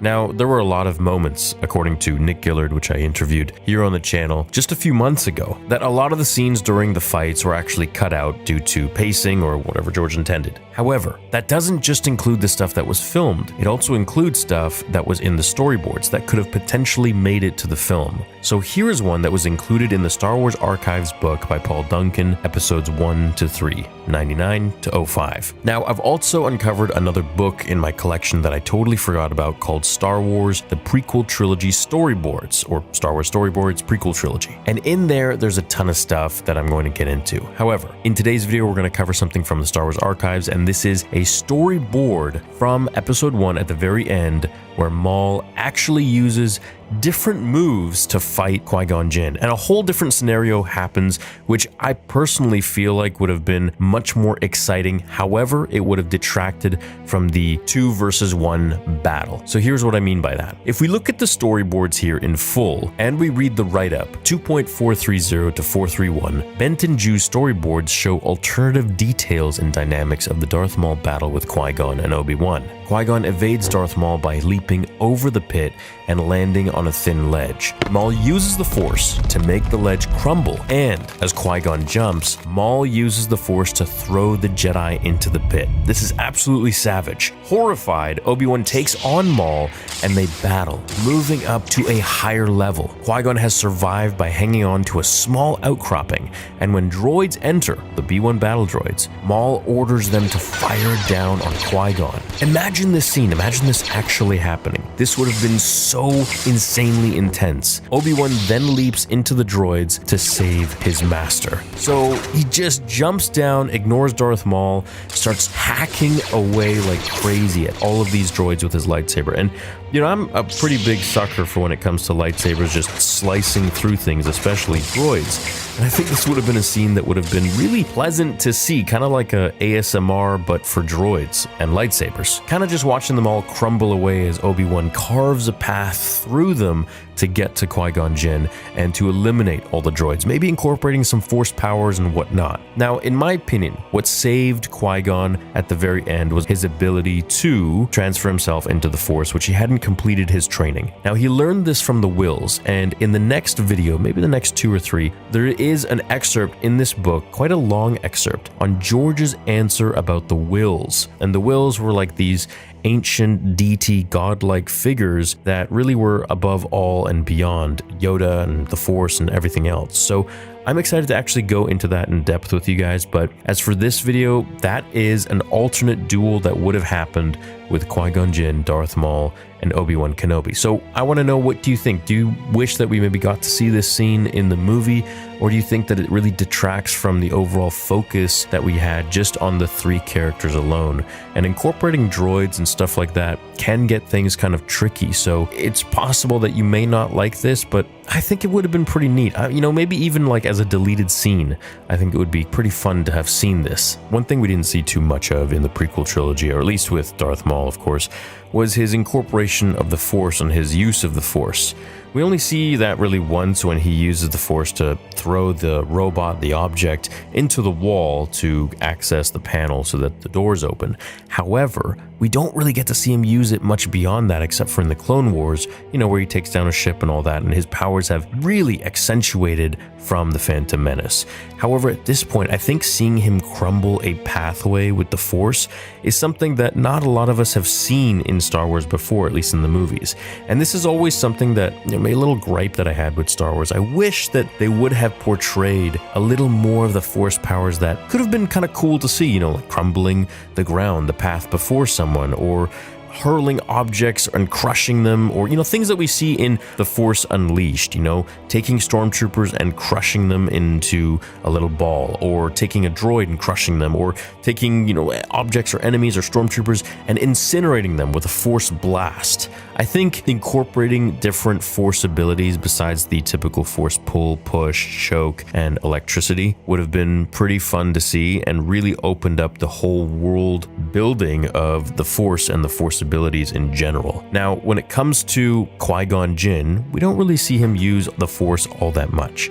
I feel like Qui-Gon is more so known for his nobility and his rationale when it comes to dealing with the Jedi Council. Now, Qui-Gon was a Jedi Master, however, he was not on the Council, and he didn't want to be on the Council because he didn't need to conform to their overall wishes and the way they did things and their politics, which Qui-Gon Jinn didn't agree with, and felt that you need to trust in the Force itself and not so much listening to, you know, a bunch of old delegates that run politics around the galaxy. And of course, this is one of the main reasons why Count Dooku left. However, it was just a little too late when his apprentice, Qui-Gon Jinn, died. Anyways, let me know what you guys think about this storyboard. Personally, I would have loved to have seen this. I think the incorporation of the B-1 battle droids and Qui-Gon Jinn, you know, ignoring the main task at hand, which was Darth Maul, to jump in and save his master, just shows how much emotion he had, how much care he had, and how vigilant he was to know what needs to be done at that right moment, whether it's the Jedi Code or not, to continue fighting or go save your master. I definitely give props to Obi-Wan for doing what he did, at least in the storyboard. And I want to know why George Lucas didn't go with this. I don't know why he just didn't want this in the film. Maybe he filmed it, maybe it was, you know, it's been done, but we'll never know. When we first encountered Count Dooku in Attack of the Clones, it might be hard to remember, but up until then, he had already trained and served under Darth Sidious as his Sith apprentice for 10 years. Even before Count Dooku began his dark descent, he was considered one of the most powerful and revered Jedi in the Order. So, how did Sidious turn him and instruct an apprentice who was already a master of the Force? And given that Sidious was actually the Republic's Supreme Chancellor and couldn't just disappear for days at a time, where did the two Sith meet to train and plan their next moves? As I'm sure many of you have already guessed, I'm going to attempt to shine some light on those questions by reading from another passage in James Luceno's Labyrinth of Evil, the Legends prequel book to Revenge of the Sith. Now, at this particular juncture in the story, Dooku has returned to Coruscant in secret, to a place where bodies go to disappear, a mostly abandoned and burned out industrial district known as the Works. The entire sector might have been demolished if it could have been determined. Here's the excerpt from the novel, and then we can talk about it. The entire sector might have been demolished if it could be determined with any certainty just who owned what. Rumors persisted that hired assassins and crime syndicates had buried so many bodies in the Works that it should be considered a cemetery. And yet Dooku loved the place. The antithesis of his native Sereno, the Works was very much a home away from home for the human who had earned the title Darth Tyrannus. One structure in particular, columnar in shape, round-topped, propped by angular ramparts, rising from the defiled core of the Works like a stake driven into its heart, strong in the dark side, made so by Darth Sidious. The building had been the place of Dooku's apprenticeship, just as it had served as a training ground for Darth Maul before Dooku. And who knew who or how many other Sith disciples before Maul? During the 10 years preceding the outbreak of the war, when Count Dooku of Sereno was believed to have been peddling his separatist agenda to disenfranchised worlds in the mid and outer rims, he had, in fact, spent long periods of time in the Works, coming and going at will, or as required of him by Darth Sidious. Even in the 3 years since, he had been able to visit Coruscant without fear of detection, thanks in part to unique countermeasures the Genosians had engineered into his interstellar sloop. Dooku surveyed the docking bay with a certain fondness, recalling the years he had spent under Sidious's tutelage, learning the ways of the Sith, practicing the dark arts, perfecting himself, mastering evil, Yoda would have said.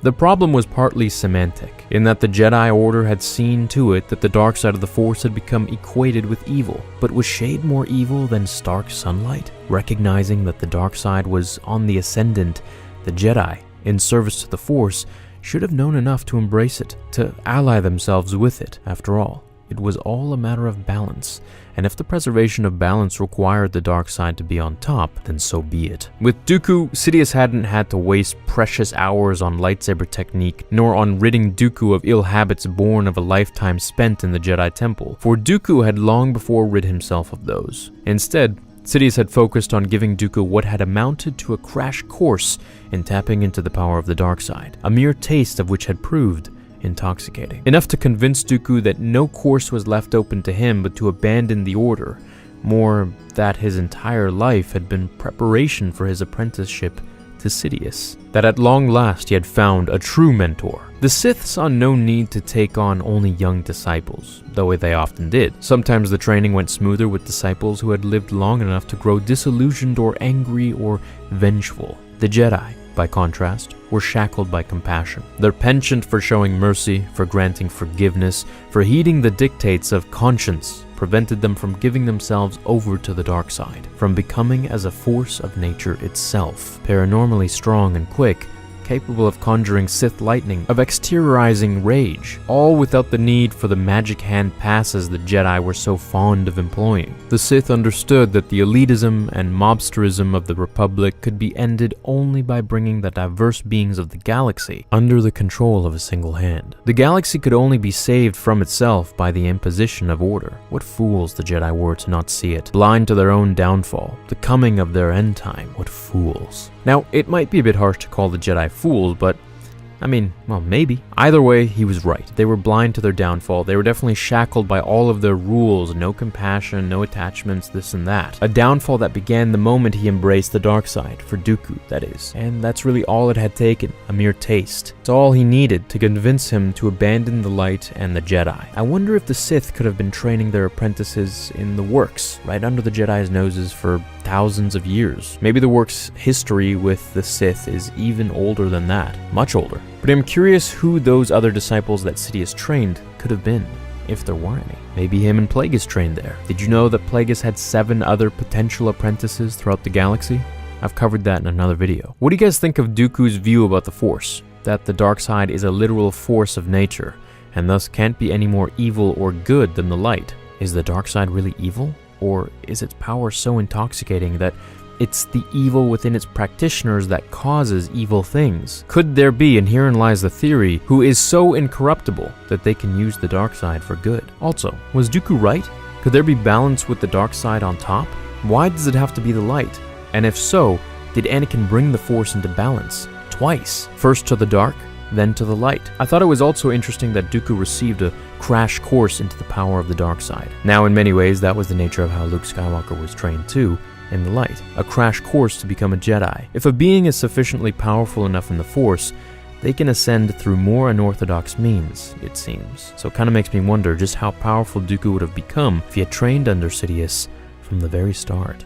Darth Maul was winning, but barely. He had only recently escaped the cold, snow-capped fortress of Count Dooku on a hidden world deep in the Outer Rim. In the days since, he found himself in an ever-escalating war that pitted his Shadow Collective against his former master, Darth Sidious, and the Separatist army. After a massive defeat at his Shadow Collective base on Zanbar, the former Sith regrouped on the Syndicate-friendly planet of Ord Mantel, where Maul managed to defeat the droid army and capture both Dooku and Grievous. Using the lives of Palpatine's top men as leverage, Maul hoped to lure Sidious into a compromising position. But while the red-skinned Dathomirian was busy extorting the powerful Sith, Obi-Wan Kenobi and a Republic commando platoon interfered. The battle that ensued brought the death of another Jedi Master, Mikian, named Tipley, and also bought Grievous enough time to escape amidst the chaos. Fearing that he would lose his winning hand, Maul abandoned the battle by hopping on a Mandalorian gauntlet starfighter and departing for Dathomir, desperately dragging his only surviving prisoner, the always defiant Count Dooku, along for the ride.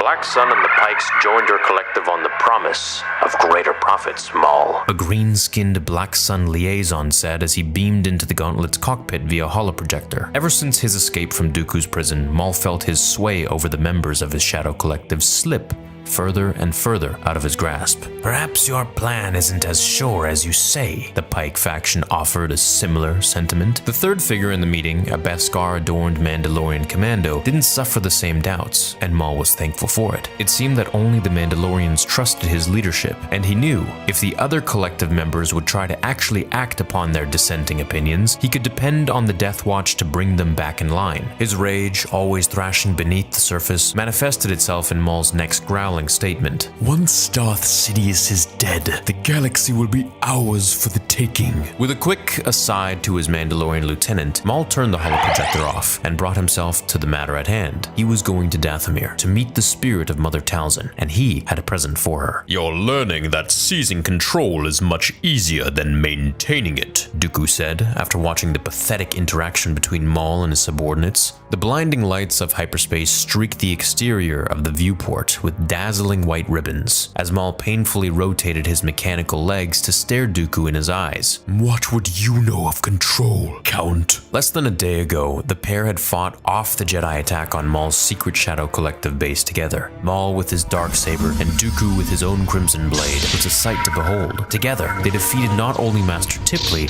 but Mace Windu and Aayla Secura as well. At one point, Maul hoped that Dooku would join his cause and help bring Sidious's reign to a brief, bloody end. But through the Force, the Dathomirian could sense Dooku's true intentions. Our alliance has been Sidious's will all along. He has instructed you to play the game, but you've been outmatched. As soon as the words escaped Maul's mouth, a brutish Mandalorian in terrifying red armor grabbed Dooku by the neck and shoved his Wester 35 into the Sith Lord's silver beard. This time, at last, Maul wouldn't fall for Sidious's tricks. Soon the distant glow of a small green orb appeared from the depths of space, and as the gauntlet fighter thrusted quicker and quicker, the orb grew to the size of a planet. Finally, Maul had returned home to Dathomir. The former Sith wasted no time on celebrations of revelry. Even though his fellow Night Brothers had awaited his return, Maul had more pressing matters. So after exchanging a quick greeting with Brother Viscus, Maul escorted Dooku to the gray, dimly lit tomb of Mother Talzin. Maul pressed his hand flatly against the black, magic tombstone and called out, Great Mother, hear our prayer. Reveal yourself. The massive cavern suddenly filled with wisps of green smoke, pouring into the room slowly at first, but then quickly turning into a torrent of violet mist. Mother Talzin targeted the prisoner, and her spirit dove in and out of Dooku's body, exploiting the former Jedi's strong connection to the Force in order to create her physical body. While the Night Sister ripped Dooku's body to shreds on the planet below, a Sith fighter jumped out of hyperspace above, carrying 2 mostly organic passengers on board.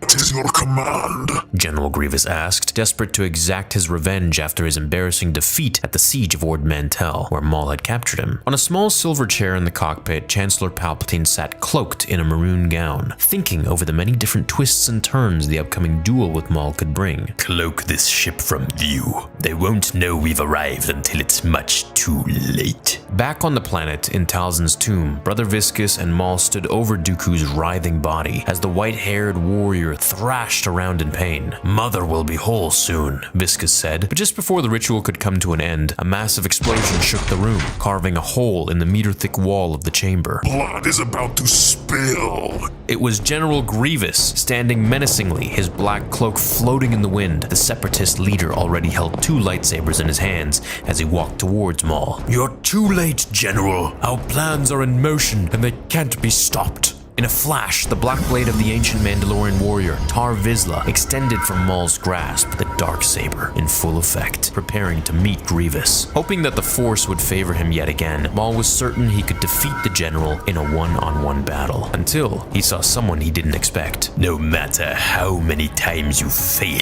you never learn this lesson, Maul. There is only one plan, one great design which shall govern the universe. Mine.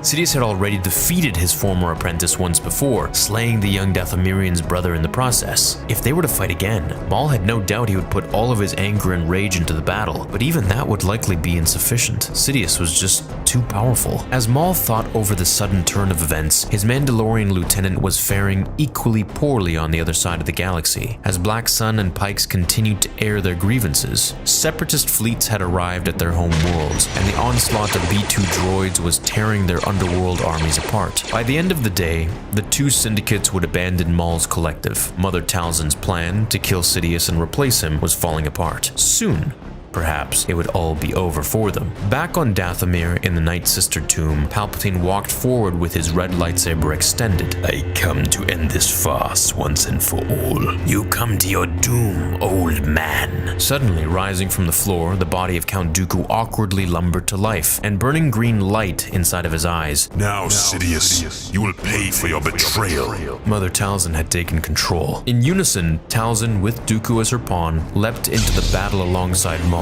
As her son dealt with Grievous, Mother took on Sidious. Their red lightsabers clashed only 2 times before Sidious masterfully disarmed her. You control Dooku's body, but you possess none of his skill.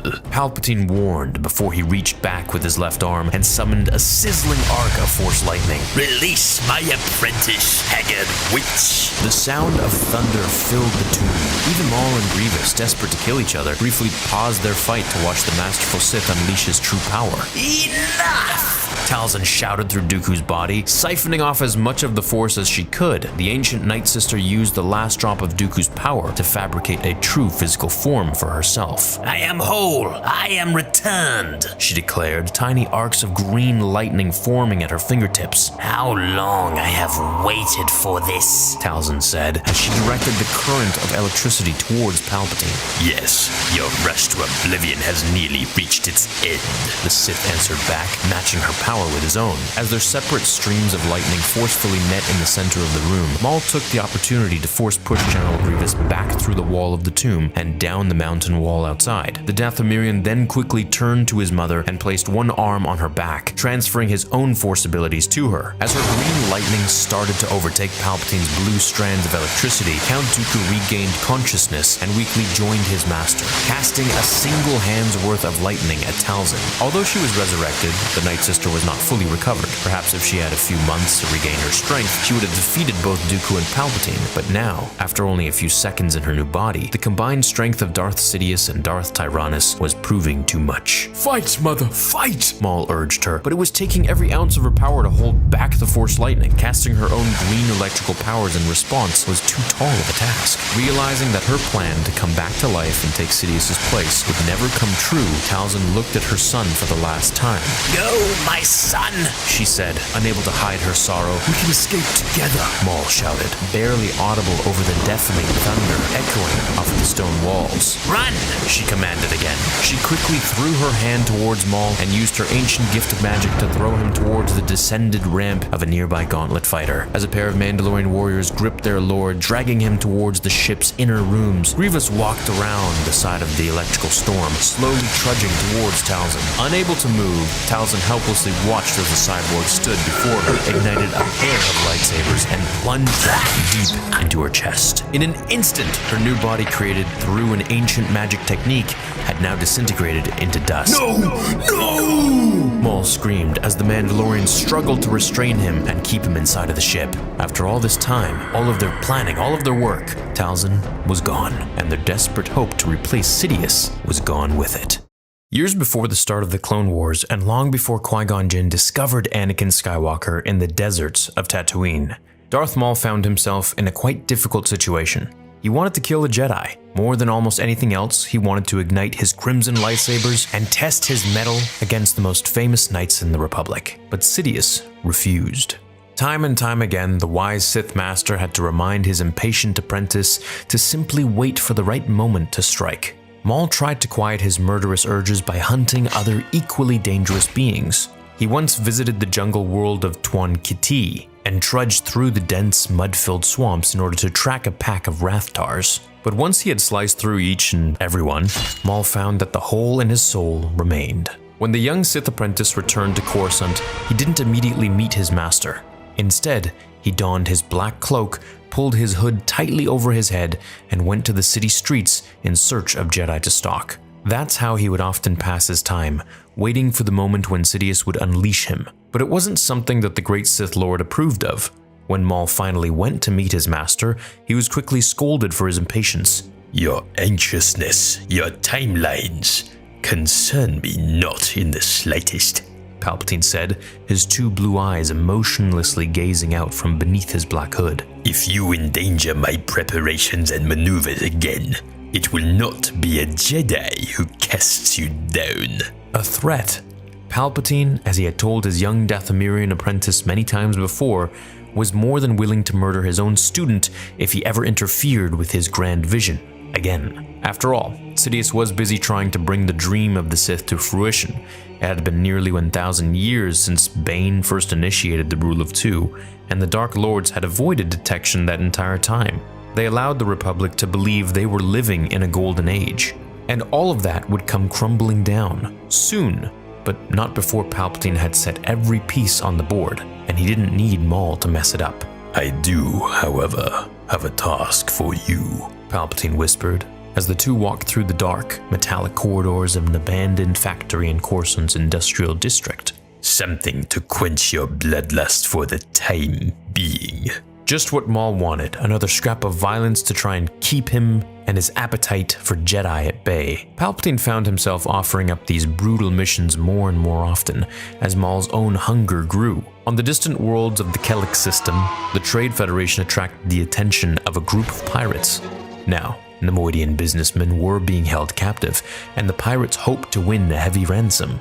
They cannot reach out to the Republic for aid without revealing their unsanctioned activities, Palpatine continued to explain. I have been alerted thanks only to my own vested interests in the project. Even now, with the blockade of Naboo looming on the horizon, Palpatine refused to share his secrets, which was fine by Maul. He had secrets of his own. The Sith apprentice boarded the Sith infiltrator and made short work of the pirates. With a few cluster bombs, he destroyed their fleet And once he boarded the Trade Federation barge, where the pirates held the Nemoidians captive at gunpoint, Maul mercilessly slaughtered everyone on board, even the Trade Federation representatives he was meant to liberate. But there was one plucky green alien that managed to avoid Maul's rage. I have intel. Intel you'll definitely want, the toad-faced creature said as he screamed for his life. Does the name Zev's Rexus mean anything to you? She's captured herself a Jedi Padawan. Gonna auction the prisoner off. His lightsaber, his mastery in the Force. The alien mistook Maul for a Jedi. As hard as it is to believe, it was an easy mistake to make, especially in Federation space. The Toad thought that a Jedi would want to know when another member of their order was taken prisoner. Even though Maul was a Sith, the information was still welcome. Perhaps now, while his master was busy finalizing his schemes in the Senate on Coruscant, Maul could finally test himself against a proper Jedi. With the aliens' intel, Maul chartered a course to Nar Shaddaa. It was hard to imagine a worse place to spend your time, filled with some of the most vile criminals and bounty hunters in the galaxy. The tiny moon above the Hutt homeworld of Nal Hutta was one of the last places that you'd want to be. Unless you were Darth Maul, of course. He set the scimitar down in a private hangar and took to the streets. Filled with heavy armored bounty hunters and even occasional cadavers rotting on the sidewalk, Nar Shaddaa was a smuggler's paradise, and Maul was hoping one of them might tell him the whereabouts of Zev's Rexus. He spotted a pink neon sign marking a cantina and pushed through its dingy front doors. In a few decades, Luke Skywalker would find himself in the very same place, but unlike Maul, who was trying to find the location of a Jedi far from the spying eyes of Coruscant, Skywalker would look for a way to sneak onto the capital. Maul was greeted with some of the ugliest, meanest faces that lived under the rule of the Hutts. See here, son, you can always tell when someone comes looking for information, the Zabrak barman told the cantina's future owner, his child, as Maul saddled up to the bar. Zev's Rexus, the Sith stated. Smartly, the bartender refused to respond, but Maul wouldn't leave the topic alone. He repeated, Zev Zrexus, and this time he drew the attention of the rest of the bar patrons. Listen, you don't come in here saying that name unless you're looking for trouble, a pink-skinned Corran said as he prodded Maul's shoulder with his index finger. Only people asking questions like that are Jedi. Is that what you are? Some sort of Jedi lackey? Maul gritted his teeth and his rage boiled to the surface. In a flash, the Sith kicked the Corran through the bar's front window, spreading shards of broken glass all over the streets. As the Corran tried to regain his footing, 3 other members of his group sprang on Maul. The Zabrak instinctively reached for the hilt of his lightsaber.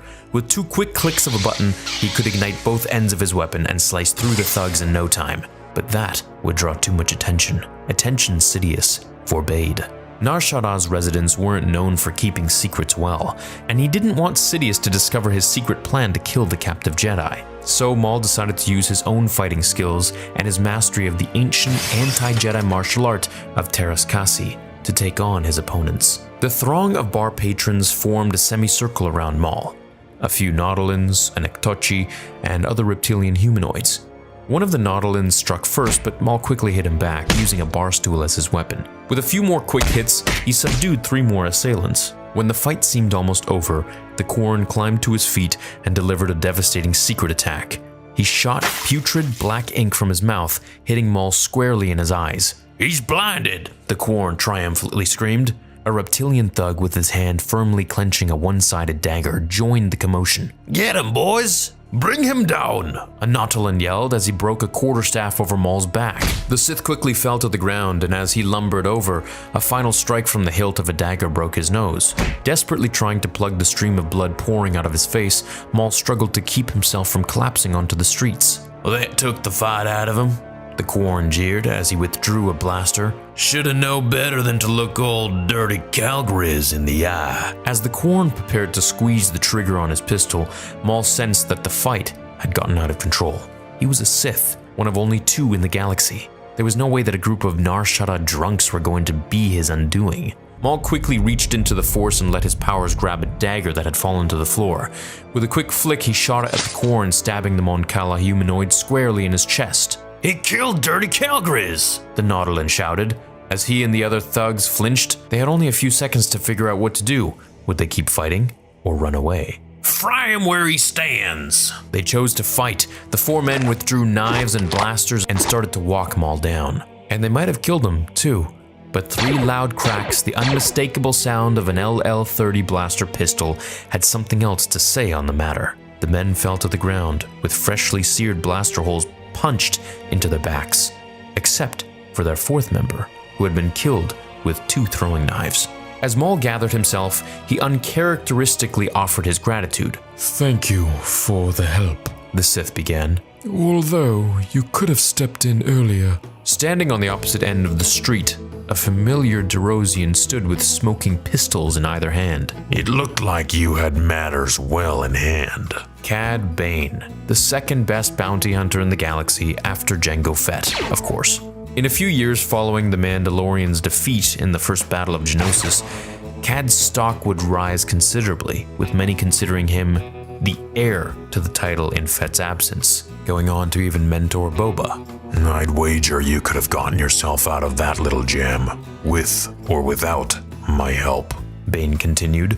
Darth Maul didn't reveal his full intentions to Bane, but the bounty hunter was smart enough to figure out that the Dathomirian Zabrak wasn't all that he appeared. And that lightsaber hilt that peeked out from beneath Maul's cloaks every now and then didn't help conceal the truth. But those kills are still going on your tab. Maul had hired Bane before he touched down on Nar Shaddaa. He needed help, not for killing the thugs in the cantina, although he appreciated the assist. He wanted to find a real invitation to the auction that Zevs Rexus was holding. Maul didn't put much trust in his chances of finding that information in the cantina, so he used Bane as his plan B. And just like he would in later years, Cad Bane delivered. Get ready to put a smile on that tattooed face of yours. We've found what you're looking for. And that marks the story of how Cad Bane saved Darth Maul's life. And I don't mean life meaning he would have lost to the drunks at the bar, but if he had shown his true powers, word would have gotten out and Sidious would have probably killed him. I hope we get to see Nar Shaddaa in canon in the movies someday. That would be pretty wild.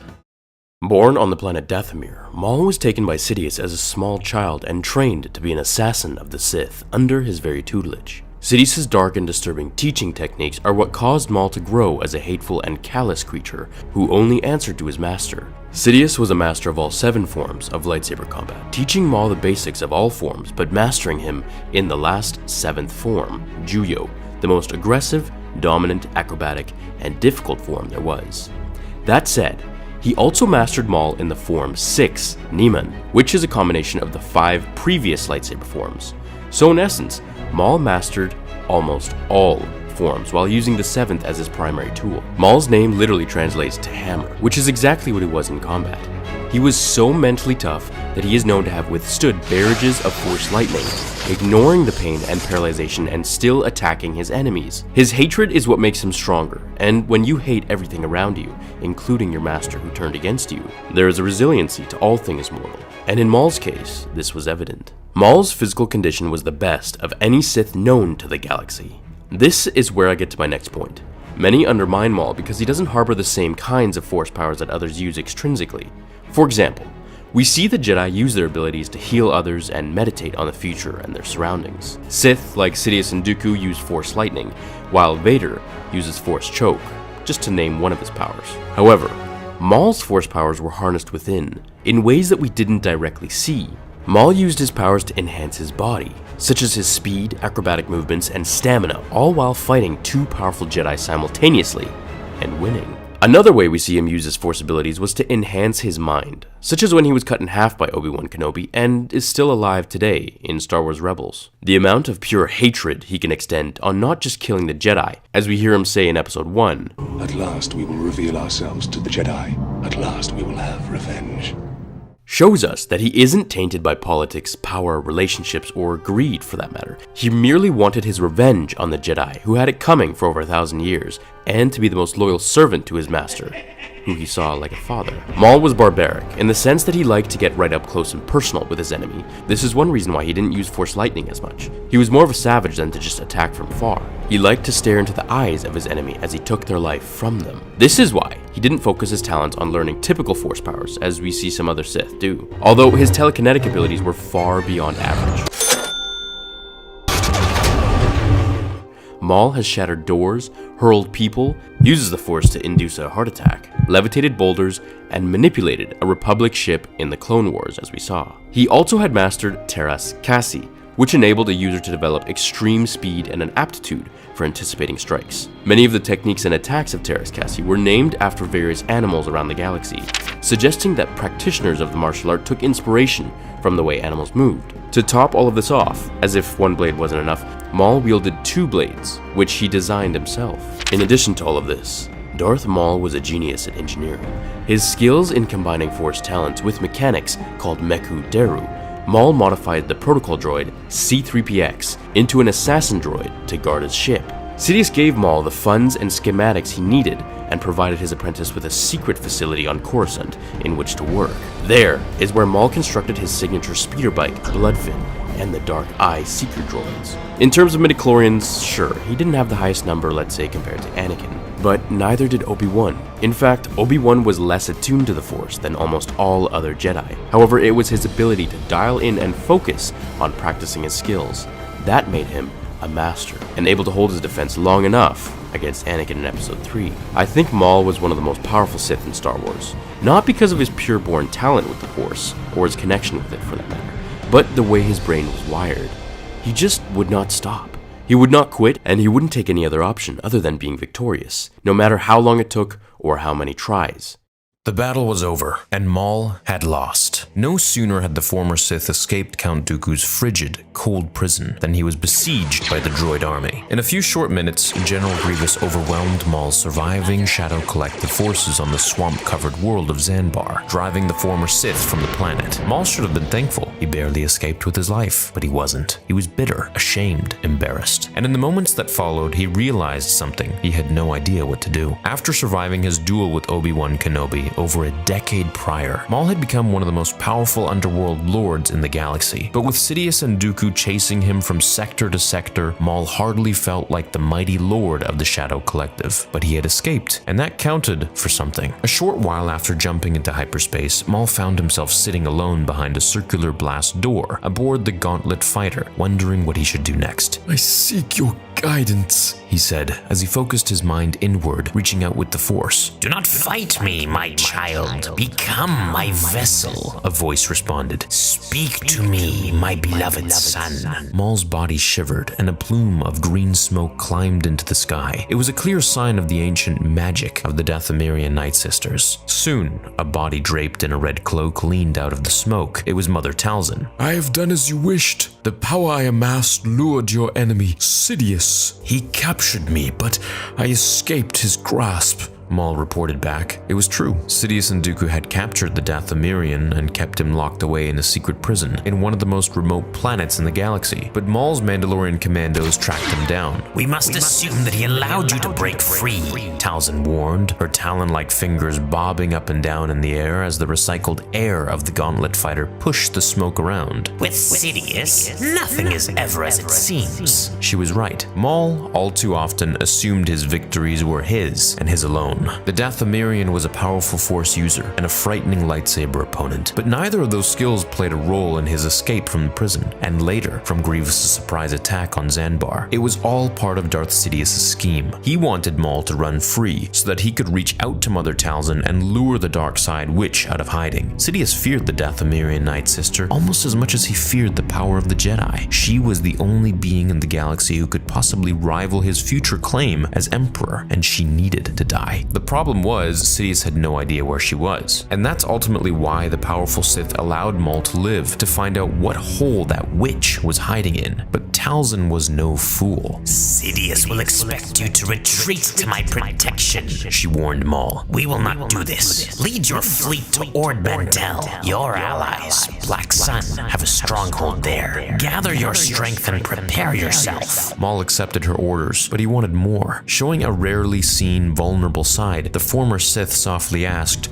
Will you meet me there, Mother brother. But as the green mist evaporated and Talzin's red cloak disappeared, a cold voice simply replied, I will not. Tempted to dwell on Talzin's rejection, Maul quickly swept his disappointment away. Turning to the cockpit windows of his gauntlet fighter, Maul could see a familiar purple orb drawing closer and closer. Ord Mantel, one of the most profitable trading worlds in the galaxy. Ord Mantel was also famously home to some of the most violent criminals as well. Corpo the Hutt, for one, ran an underground casino tucked away behind an alley most visitors would never notice, and Maul's own allies, Black Sun and the Pike Syndicate, controlled their own slice of the smugglers' networks on the planet. It was the perfect place for Maul to reassemble his strength and strike back against Count Dooku and General Grievous in a counterattack. As soon as his starship landed on a small circular pad outside of the city, the Dathomirian ran to meet his Shadow Collective captains. You inspire us all, Lord Maul, but do you truly intend to fight Count Dooku and his separatist legions? The Black Sun underboss asked, as soon as Maul had finished his presentation. In older times, Maul might have severed his head from his neck for daring to question his wisdom in front of his subjects, but Maul was willing to entertain the Pike. Their forces are mindless droids, Zaitan Modge, Maul began. These clone wars have vastly overextended Dooku and General Grievous. They are more vulnerable than they realize. As Maul clenched his fist and further lectured his subordinates on his attack plan, the crowd of Shadow Collective members seemed to grow increasingly doubtful. But in a single pike, the Major Domo of Marg Kim piped up. They remain unaware of our true numbers. A valid point, and one that seemed to sway the Black Sun leadership. Precisely, Fife. We can attack them directly. When Dooku and Grievous arrive, we'll be waiting to trap them in their own net. Maul gave them the final push to his point of view. With that, the meeting was over. General Grievous and Count Dooku were only hours away. They couldn't quite figure out where Darth Maul was headed, not at first, at least. After Mother Talzin finished communing with Maul, she dispatched a squad of Night Brother warriors to Ord Mantel, and their ship led the entire droid army to Maul's doorstep. But back on the surface of the criminal world, Maul pointed at a holoprojector, which brought a scale version of the city to life. He directed his Death Watch, Pike Syndicate, and Black Sun warriors on the specific tactics they would employ. We lure them into the choke points here. Use their numbers against them, Maul dictated, painfully aware of his failure on Zanbar. His arrogance cost him dearly that day, and nearly brought his plot to kill Sidious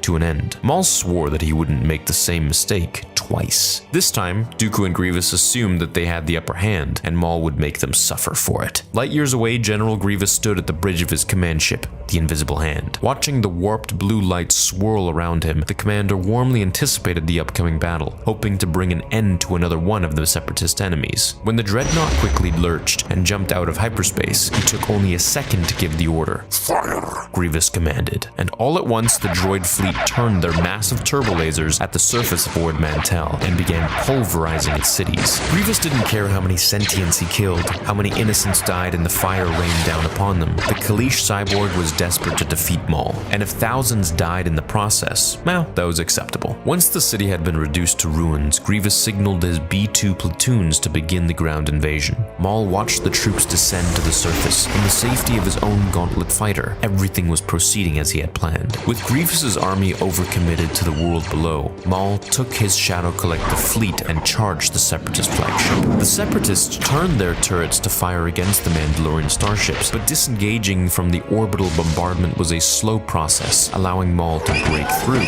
Prepare boarding party, the Dathomirian commanded as he touched down on the Invisible Hand. We're going to take this fight to Grievous. With his darksaber in hand, Maul plunged the blade's tip into the dreadnought's hull, carving a hole for his commandos to enter. On the surface below, the Shadow Collective found the updated separatist droids to be a challenge. Even though they knew the layout of the city far better than the invading force, the droids' superior numbers chiseled away at Maul's alliance, until only a handful were left. Even the Dathomirian Night Brothers, who Maul had commanded to trap Count Dooku, were faring poorly. With his crimson lightsaber and the power of Force lightning, the elderly Sith apprentice savagely cut through them. Soon, Dooku found himself with only a single opponent left. As they clashed above the piles of severed limbs and bodies on the ground below, Dooku coldly threatened. Know this, brother Visku, I will destroy you, then Maul, and finally Talzin. Back on the Invisible Hand, General Grievous grew more and more frustrated by his losses. They have boarded our ship. A distressed droid reminded the Separatist commander. Before he had a chance to finish his next sentence, a voice boomed from behind. One warning. Disconnect the droid's command signal or die. Maul had arrived. With a single force push, he sent the B-1 battle droids that guarded Grievous flying into the command consoles, and in another sudden move, he tackled Grievous himself. As Maul pinned the white armored Separatist against the transparent viewing portal of the Dreadnought, he extended the black blade of his darksaber and pressed it against Grievous's throat. The general's 2 yellow eyes stared back, emotionless, slowly weighing whether he should yield or sacrifice his life so the droids could win the battle. Back in the underbelly of Ord Mantel, Count Dooku was finishing his duel against the final Night Brother. Your people will be but a memory, he said, placing his crimson blade an inch away from Viscus's throat. That's far enough, Dooku, a Mandalorian voice shouted. When Dooku turned to look, he could see the entire Shadow Collective army had survived the conflict above. It appeared that Grievous had been convinced by Maul's threat. The general had disengaged the droids, and now the only living member of the Separatist army on the surface of the world was Count Dooku against hundreds of Mandalorians, Pikes, and Black Sun thugs. With no other choice, Dooku surrendered, joining Grievous in defeat. In a matter of days, Maul had managed to turn his losing campaign around. Even though the Dathomirian was devastated and embarrassed from his poorly run battle on Zanbar, he more than made up for it by capturing both members of the Separatist leadership on Ord Mantel, a feat that not even the Republic and its Jedi were capable of doing. 2 of Darth Sidious's most dangerous students and masters of their own trade, Darth Maul and Count Dooku, were a pair of the most talented Sith of their time. Maul struck fear into his enemies with his alarming appearance alone, without even witnessing his masterful lightsaber dueling ability and his savagery in combat, almost like a ballistic attack dog sent on whoever was his prey. Count Dooku, on the other hand, more calm, collected, and prestigious, one of the most talented Jedi of the Academy, who turned and went rogue, joining Sidious and the way of the Sith after the Jedi's failure to instill security of their members and allegiance to the Force instead of the Senate. In this video, we will go over who is stronger overall, Count Dooku or Darth Maul, judging them by their lightsaber fighting styles, force abilities, physical strength, and mental fortitudes. Let's begin with Darth Maul.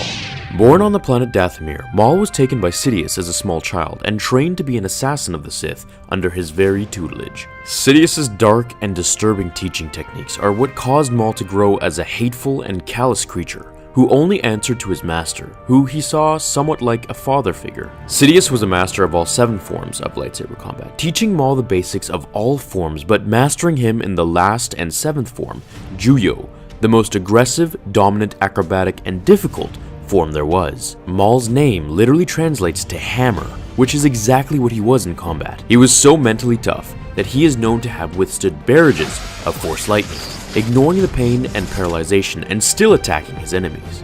He has been cut in half by Obi-Wan Kenobi and still survived in the Clone Wars and in Rebels. His hatred is what makes him stronger, and when you hate everything and everyone around you, including your master who turned against you, there is a resiliency to all things mortal, and in Maul's case, this was evident. Maul's physical condition was the best of any Sith known to the galaxy. He was the most fit and strong, with stamina to boast, proving its benefit in his tiring duel against Qui-Gon Jinn and then Obi-Wan Kenobi. Maul was barbaric, in the sense that he liked to get right up close and personal with his enemy, staring into their eyes as he took their life from them. This is why he didn't focus his talents too much on learning Force powers, as well as some other Sith did. Although his telekinetic abilities were far beyond average, Maul has shattered doors, hurled people, levitated boulders, and manipulated a Republic ship in the Clone Wars. He also has mastered something called Teras Kasi, which enabled a user to develop extreme speed and an aptitude for anticipating strikes.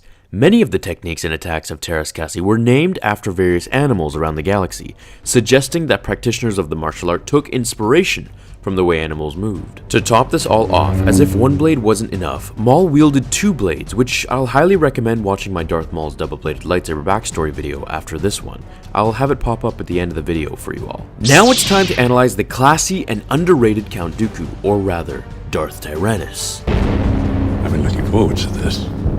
The Jedi Council took a massive hit when Dooku left the Order. They had lost their most talented duelist to rival Mace Windu and Yoda. Dooku was on another level entirely. His mastery of Form 2, Makashi, focused his talent on purely dueling, always remaining calm no matter the opponent's style, which is true if we look at Dooku's expression during all of his duels, with Kenobi or Anakin for that matter. Whereas Maul just grows more and more rampant with each moment he hasn't killed. Dooku's Form 2 was great for its level of control and one-on-one domination. However, its downfall was the lack of ability to generate momentum, which could lead to difficulties when against such fast and aggressive opponents like Darth Maul or even Anakin Skywalker.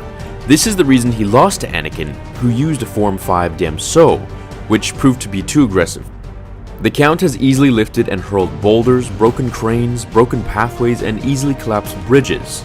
His Force Lightning was powerful, however, it was not as powerful as Darth Sidious' strength. I do believe it would hurt Maul, however, I don't think it would be quite strong enough to paralyze him if he got angry enough. I will also mention that Dooku used Dun Mok, which is essentially taunting the opponent. He would make fun or cause them to feel insecure. This exposed the opponent's hidden inner weaknesses or doubts. Master Kenobi, you disappoint me. Yoda holds you in such high esteem. My powers have doubled since the last time we met, Count. Good. Twice the pride, double the fall. Which had the end result of eroding the opponent's will. Mental attacks would also be utilized during combat in order to strip one's concentration with the Force. So, who was more powerful? I think objectively, Dooku was much more well-rounded, experienced, and level-headed overall. He was a Sith, but with a Jedi's approach to dueling, constantly calm and never wavered his connection to the Force, regardless which side he drew upon. Whereas Maul was more of an assassin than a Sith Lord. He used the dark side like one would breathe air. It was all he focused on, letting the hatred and darkness guide him through his decisions and fighting, along with his calculated judgments. Personally, my favorite is Darth Maul as a character, just because he's such an interesting and dynamic character overall. However, if it came down to a one-on-one battle, which I could make into a CGI someday, I would have to say Dooku would beat him 9 out of 10 times. The 10th time simply due to the chance that Dooku falters or makes a mistake. Otherwise, I think Dooku would mop the floor with him. As for Maul's stamina, yeah, he was more fit, but Dooku's powers in the Force would sustain him long enough to outlast his Padawan, Qui-Gon Jinn, using his words to hurt Maul's large ego, summoning Force Lightning at the right moment, and then moving in for the swift kill.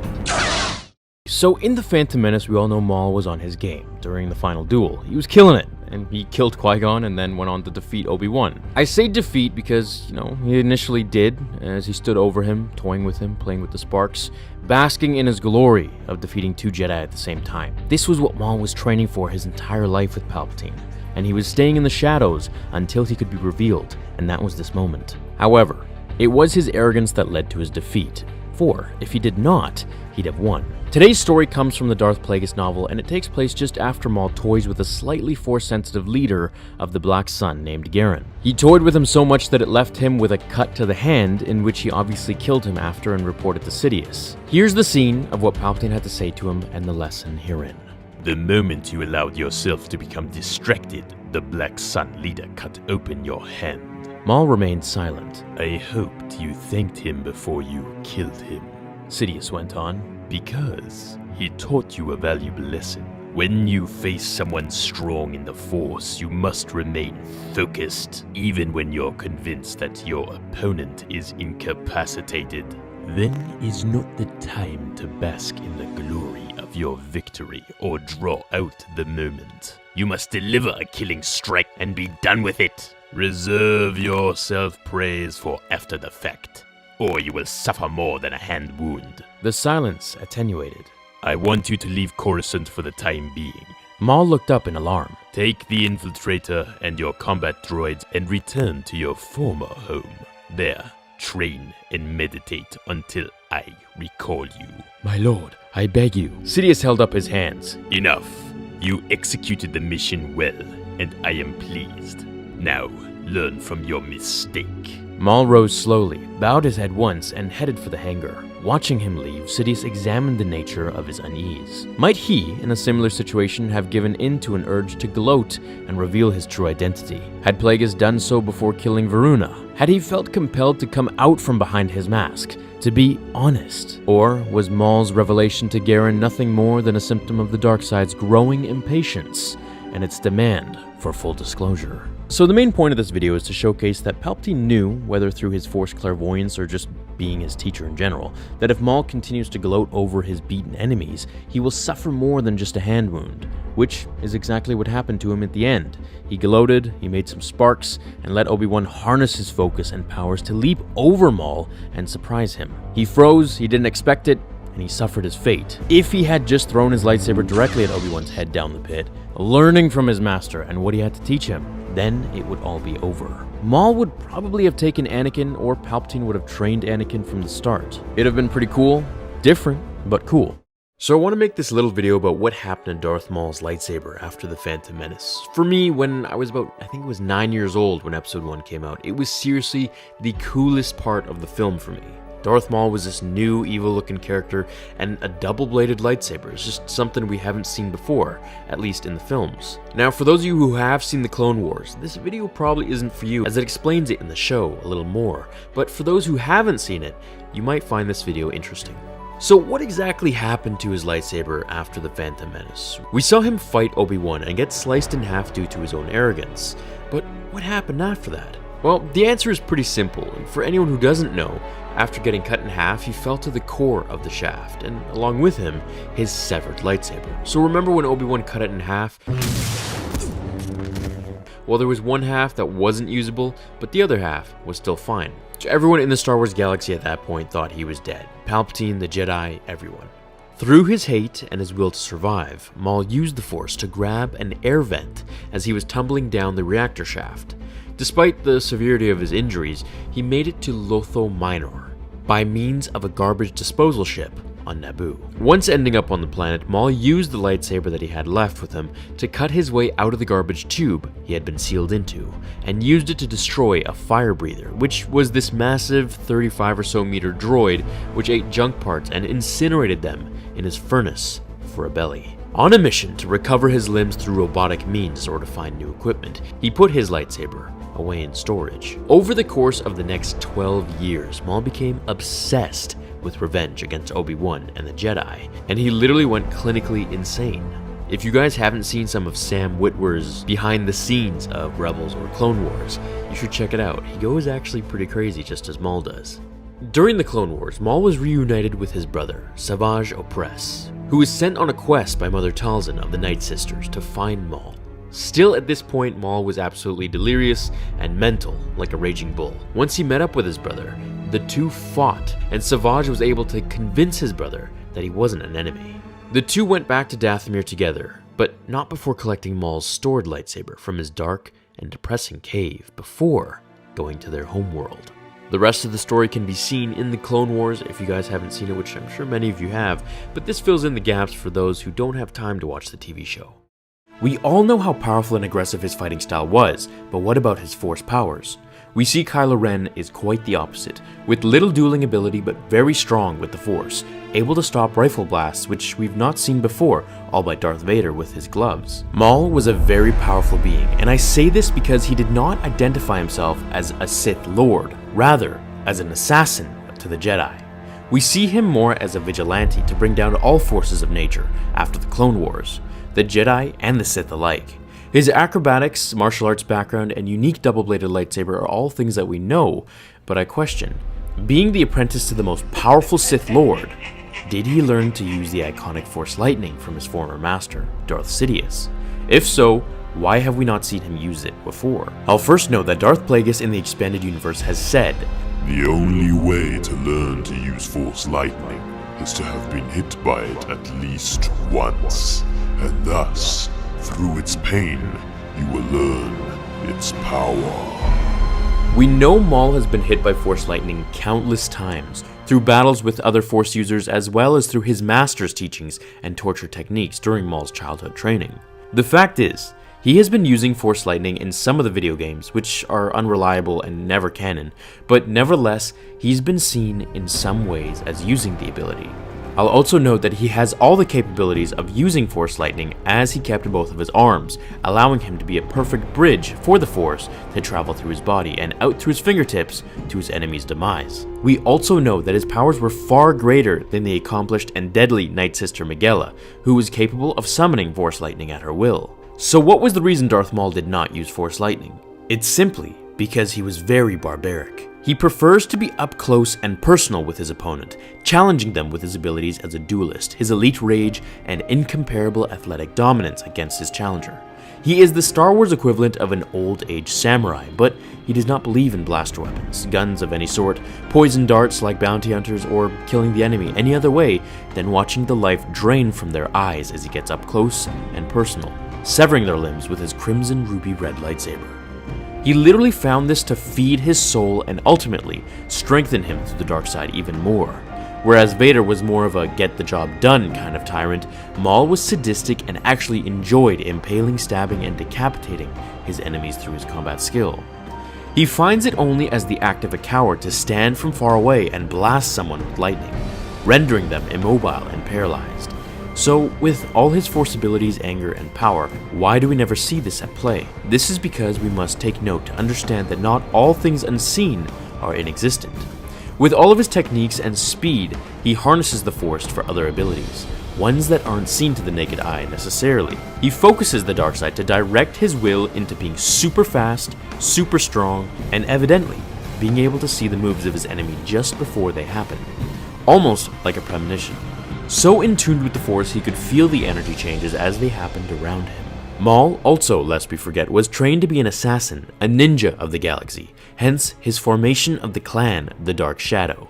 He preferred to be more versed with stealthy attacks, ones that didn't make as much noise, caught as much light, or drew as much attention, which are all things that Force lightning pollute.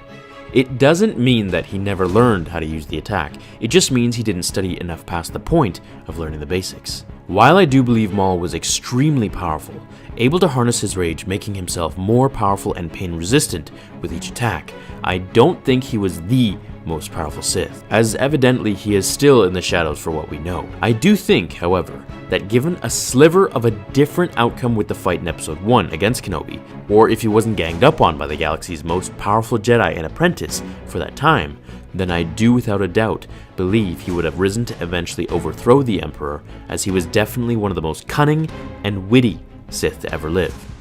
So, do you think Maul could use Force lightning, or was that just something we saw in the video game? Or perhaps Palpatine withheld that specific knowledge from him because he was afraid of Maul's potential, one day overthrowing him, becoming the new master.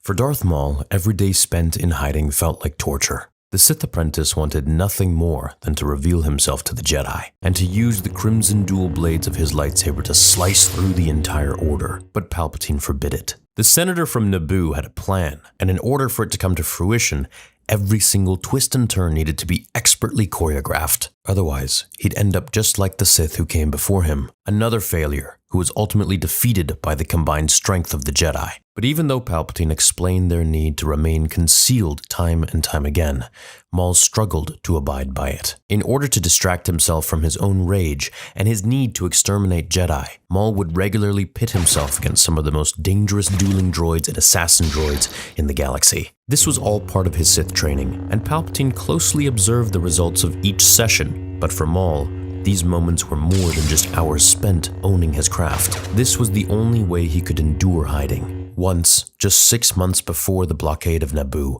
Darth Maul took on a particularly lethal challenge. In the subsections of Senator Palpatine's secret industrial headquarters, Maul sat in a meditative stance, with the silver hilt of his lightsaber outstretched in front of him. As a cloud of steam plumed out of a red ventilation grid behind him, Maul tried to center himself, focusing on his rage. That emotion, not peace, would guide him in tonight's ordeal. Sensing that his enemies were drawing closer, Maul took a final breath and opened his yellow eyes. Surrounding him on all sides, 4 of the deadliest droids in the galaxy approached. They had been customized to fight at their most lethal settings, and Maul knew that any mistake on his part could result in a gruesome injury, or worse, his own death. But Maul was content in the fact that his life and purpose was to serve the Sith, and if he died in a simple sparring match against droids, then that only proved his own weaknesses, and that he would have failed in his service to Sidious. With a quick tug of the Force, Maul called his lightsaber lightsaber into the palm of his hand,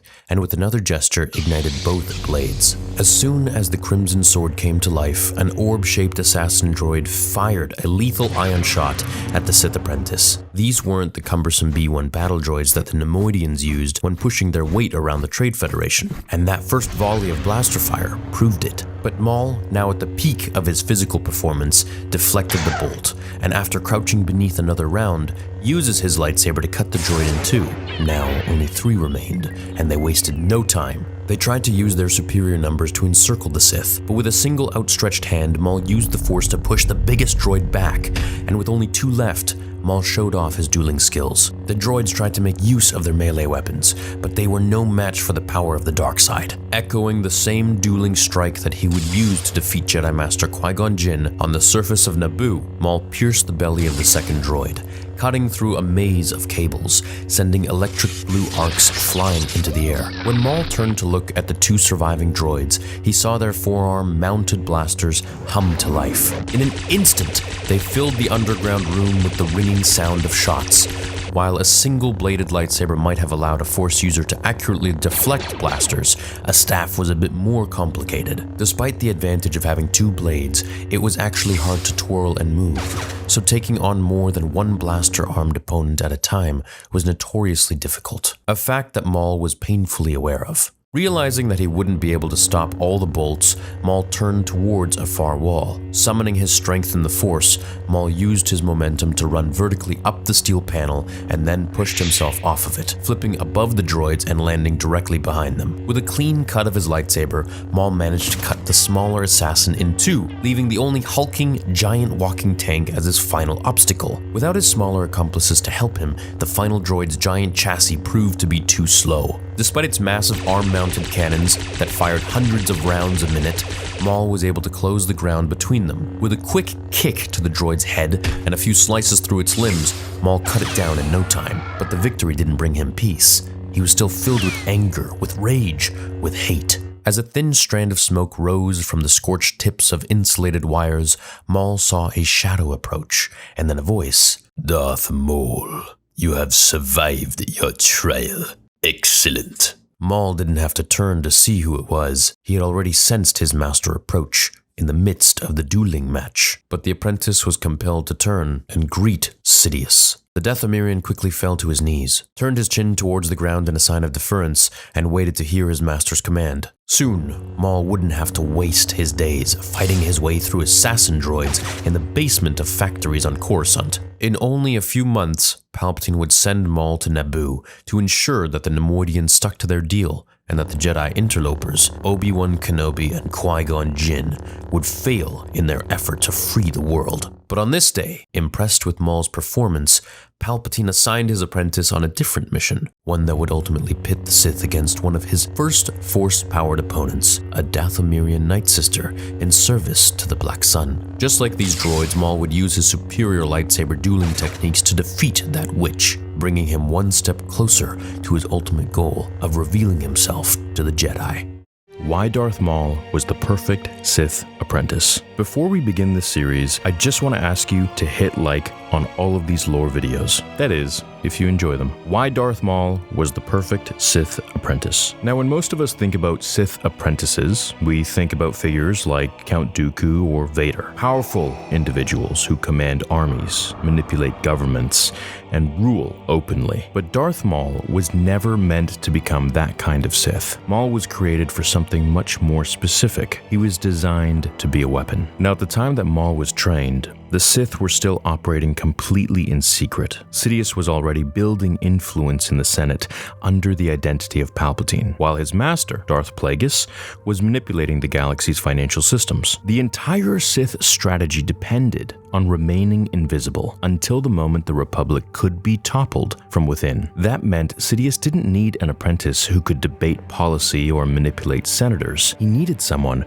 who could silence anyone who discovered the truth. And that's exactly how Maul is described when Sidious finally unleashes him in Darth Maul Shadowhunter. It was time to bring a new player into the game, one who had trained and studied for years for precisely this kind of assignment. His protege, his disciple, his myrmidon, the one Sidious had named Darth Maul. Maul isn't described as an heir to the Sith legacy. Many fans actually even argue if Maul was an actual Sith Lord himself. Many refer to him as a Sith assassin or a tool that Palpatine had at his disposal. But in this book, he's described as Sidious's enforcer. From childhood, Sidious trained Maul with a single purpose: turn him into the ultimate instrument of the Sith. Maul's entire life was built around training. Combat training, force training, psychological conditioning. The book explains that he mastered Terraskasi martial arts, trained in extreme gravity environments, learned stealth and espionage, and perfected the use of the double-bladed lightsaber. He was basically Vegeta of the Star Wars world, and Palpatine was Frieza. Now, all of this served one purpose: to ensure that when the Sith needed someone eliminated, Maul could accomplish it without hesitation. Another key difference between Maul and later Sith apprentices is how completely his identity was tied to his master. Maul didn't dream of ruling the galaxy. He didn't seek political influence. He existed purely to carry out the will of Sidious. Now, the novel explains his mentality very directly. Maul was willing to die for him, without question and without hesitation. Lord Sidious's goals were the goals of the Sith. This level of loyalty made Maul incredibly dangerous. He never hesitated. He never questioned orders. He simply executed the mission. Now, while most people associate Maul with raw aggression, the novels reveal that Sidious trained him extensively in stealth and infiltration. Maul learned subterfuge, espionage, and covert operations. Think SEAL Team 6 as a Sith. Because the Sith needed to move under the noses of the Jedi as to be undetected, since no Sith has shown themselves in a millennia, this passage captures the philosophy perfectly from the novel. And by novel, I mean Darth Maul, Shadowhunter, not the Plagueis one. That was the great glory and hidden strength of the Sith, the fact that there were only two, master and apprentice. Their clandestine operations could take place practically under the very noses of the Jedi. This is the entire Sith strategy during the final decades of the Republic. Remain hidden, strike only when necessary, destroy the Jedi only when the galaxy is ready. Maul was the blade that protected that secret. When Maul finally is unleashed during the events leading up to Star Wars Episode 1, The Phantom Menace, we see the result of all of that training. He's like a hunter, literally. He hunts Anakin and Qui-Gon Jinn. Now, in the book, Shadowhunter shows Maul fighting combat droids designed to kill, each programmed with the abilities of martial arts masters, but he's completely rewired them so that they actually end up killing whoever they're fighting, or rather training with, which originally wasn't something that training droids do. And yet the novel states plainly, Darth Maul did not make mistakes. This is exactly why Sidious trusted him. Maul was emotional, but he was extremely controlled, at least before he lost to Obi-Wan. Now, in another video, we'll go into detail as to why Sidious kept him completely away from politics, as I think it's a pretty interesting topic to discuss as well. Now, once the Clone Wars began, Sidious needed an apprentice who could command armies, manipulate star systems, and act publicly.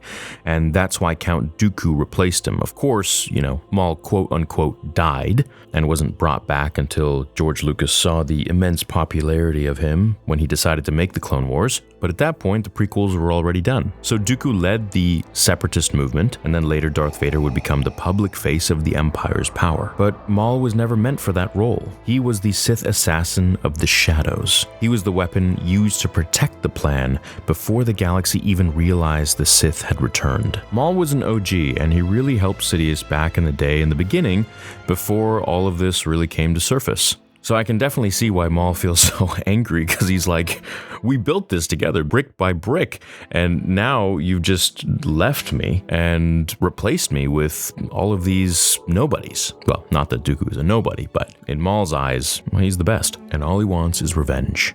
Why does Darth Maul look so different in Solo as compared to The Phantom Menace? Well, taking out the obvious answer that Ray Park is literally 20 years older here, and the actor, as any human would, at least normally, has aged in leniency to Darth Maul as a character. I can explain the several things that they did to his face on purpose to make him look the way that he does. Because, after all, with makeup and CGI, if they really want someone to look exactly the way they did 20 years ago, they could. Let's go back to the last time we saw Maul on the big screen. Here he is in The Phantom Menace, in his prime. He had just killed a Jedi Master, Qui-Gon Jinn, and now almost defeated his apprentice. Due to his hubris, he lost. and he was cut in half at the waist. He fell down an extremely long shaft into a pile of sludge, got sucked into a vortex that put him onto a ship and dumped him into a junkyard on Lotho Minor. He then pulls together junk parts and builds himself robotic spider legs. He spends his years in a dark cave plotting his return and revenge, constantly thinking of the dark side and hatred, going literally insane. Once his brother, Savage Opress, finds him, he brings him back to the witch, Mother Talzin, and she magically constructs new robotic legs for Maul. He's been through a lot. Stress alone can change your face with time, let alone the physical difficulties he's had to endure and live through. He consumed himself with his hatred for Obi-Wan to survive. Now, not to get philosophical here, but when you use that much hatred and stress to live, you're not really going to look too great in a few years. Added to this, when he was falling down the shaft on Naboo, his face hit the sides of the walls. This caused a lot of scarring, not to mention the plethora of fights that we haven't seen him go through just yet on film. Now, if they eventually come up with an answer for how he got this scar here, well, fair enough, but for now, I think it's a pretty good theory. Another set of comments are people saying that Maul got fat, or rather, the actor Ray Park got fat, in which this was his response on Instagram. Not that I need to justify this, I worked my butt off to play Maul in Solo even though I knew I had no action to do. I do take my character very seriously. Seen a few fatty comments out there, which I find very funny as hell. I really don't care. I know there are a few people that have no clue what I do or how it works. Please remember, I was 22 on episode 1, training 15 hours a day. For Solo, I was getting a good 3 to 4 hours in of training with a serious hip injury. I had been suffering from a few years, which prevented me from doing a lot of what I love with my workouts. And the makeup had a different aged effect and purpose, which I'm not going into. Now, he didn't want to go into that, so I decided I would in this video. I think Maul still looks great, and Ray Park has delivered his timeless character perfectly once again. In The Phantom Menace, we all know the scene that reignited the Star Wars universe with an epic duel between Jedi Masters Qui-Gon Jinn, Obi-Wan Kenobi, and Sith assassin Darth Maul. There is one question that arises heavily when discussion over this topic fight ensues. The question is, why didn't Qui-Gon just wait for Obi-Wan to catch up before continuously and aggressively fighting Maul to the reactor's core, where he later dies? The answer is something that will require us to analyze Jinn's lightsaber fighting style, hand-to-hand combat abilities, the novelization, and his personality as a whole. So, in this scene, Obi-Wan has just received a kick to the face, sending him falling below, where Maul was met with a fist to his head by Qui-Gon, sending him on a hard fall right on his back. Qui-Gon's lightsaber fighting style was Ataru, the fourth form. This form relied heavily on acrobatic attacks, much like Maul's Form 7, however, it used more physical hand-to-hand combat as well. Qui-Gon Jinn was much older here at this point, and therefore he didn't use the form's acrobatic moves that he trained in for so many years. Also considering that he was on a narrow ledge, confined in space, just like where he died. These moves could not be executed. Now, the style was a very aggressive style, always on the offensive, unlike Obi-Wan's defensive style. Qui-Gon constantly pressed his opponents and never let up or slowed down, regardless of his surroundings. He was a practitioner of the Force. He believed in the will of the Force, and at that moment, with or without Obi-Wan, whatever the Force chose for him, he would press on with his attacks. Now let's take a piece from the novelization of The Phantom Menace to aid in the analysis of our answers. The book writes, "The force of the fall, or perhaps the unexpectedness of it, left him visibly stunned, and Qui-Gon leapt down after him, sensing a chance to put an end to things. But the Sith Lord struggled back to his feet quickly and raced away, taking the battle in a new direction. By the time Obi-Wan had recovered, Qui-Gon was in pursuit of Darth Maul, following him down the catwalk towards a small door at the far end of the power station. The Jedi Master went swiftly, legs and arms pumping, lightsaber flashing.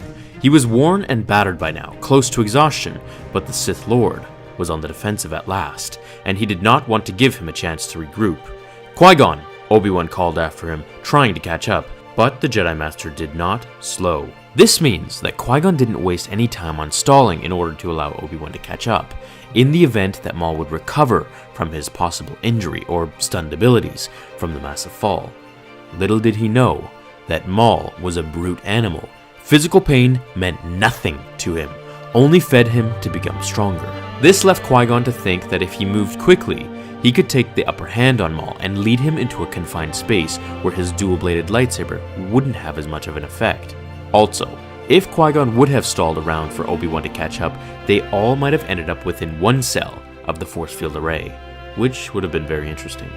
So I'm going to read the little bit that we get from Luke's point of view on Darth Maul himself that he writes in his journal, and then we can break it down and discuss a few things. Luke says, "The first apprentice of Darth Sidious, Darth Maul was a Zabrak Knight brother from Dathomir, who was trained in the ways of the Sith from a young age. Maul was fueled by a desire to extract revenge against the Jedi for destroying the Sith Order ages ago. After he was cut in half during a battle with Obi-Wan Kenobi, Maul was long thought dead, but he returned. Driven by hatred and an unquenchable desire for revenge on the Jedi and the Sith alike, Maul continued to spread chaos beyond the Clone Wars, leading the criminal organizations known as the Shadow Collective and Crimson Dawn. He would eventually face Obi-Wan again in another duel on Tatooine. However, this warrior of the dark side would not survive their encounter." So plain in sight right here, it says that Luke knows exactly who Darth Maul is, he knows all about his history, and he knows that Darth Maul fell to Obi-Wan finally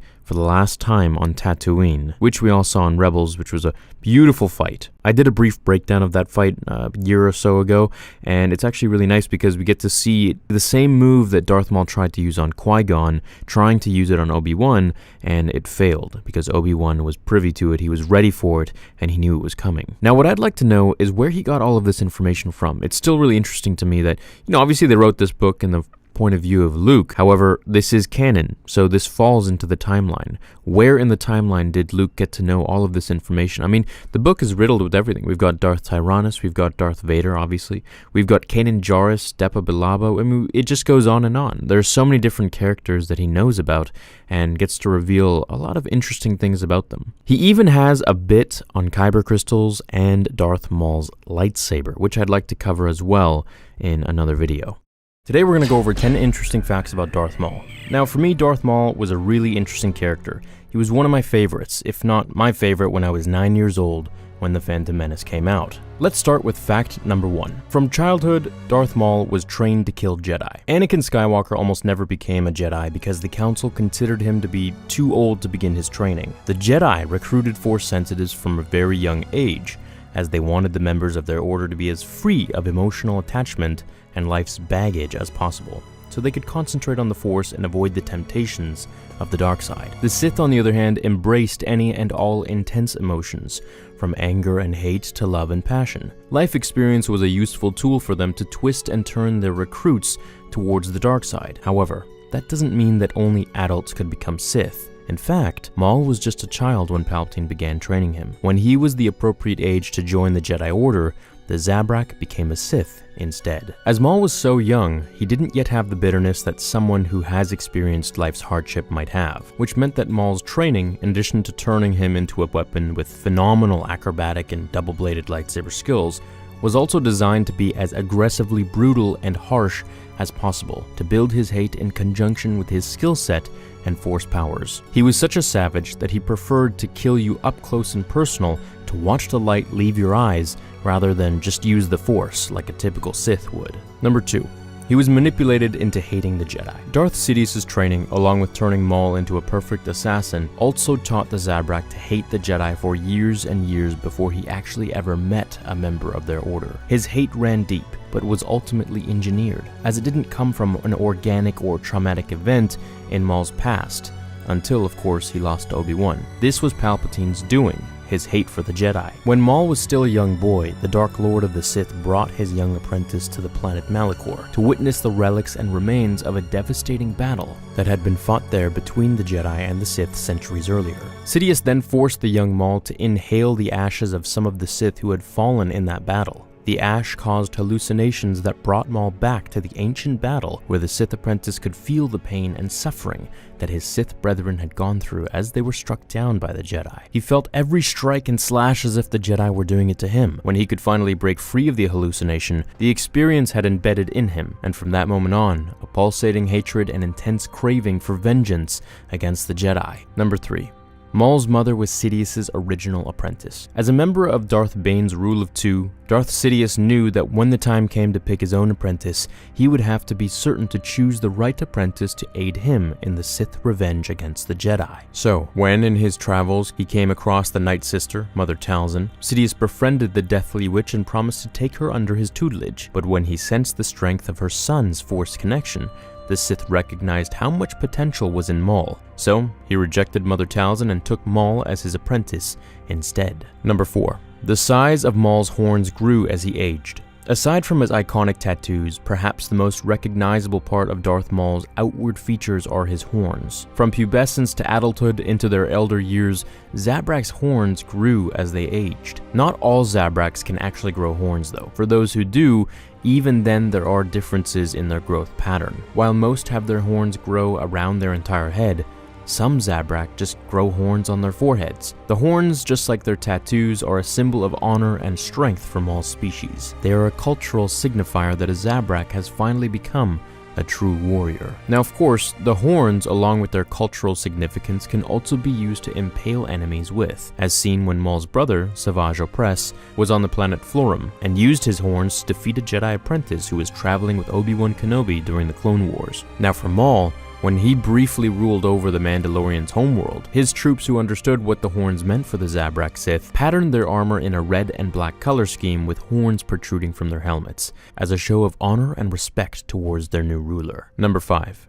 Maul's earring. The average fan may or may not have noticed that Darth Maul wears a small pearl-like earring on the upper part of his left ear. It's a nice little touch that adds to his warrior-like overall appearance, but the reason he wears it doesn't lie in lore, but in a little mistake on the set of The Phantom Menace. Ray Park, the actor who portrayed Darth Maul in Episode 1 and in Solo, had just been put in his full costume and makeup when he realized that he had forgotten to take off his earring. But rather than having the costume department take off the earring and redo the makeup, George Lucas liked the addition, and so they decided to keep it as part of the character's look. It definitely makes Maul look a little more edgy and rebellious. Number 6. Darth Maul's tattoos are based on the muscle patterns of his face. Maul is definitely one of the best parts of The Phantom Menace, but regardless of where you fall on that, his character's appearance definitely became an iconic part of the Star Wars lore. He has the least lines of any villain, and yet is one of the most popular. His look underwent numerous different designs during the development stages of the film. The intricate arrangements of his tattoos that Lucas people came up with weren't just random set of markings that looked menacing and cool,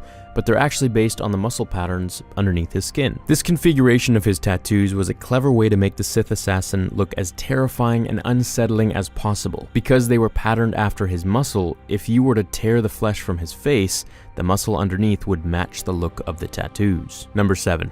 He founded a group of crime lords called the Shadow Collective.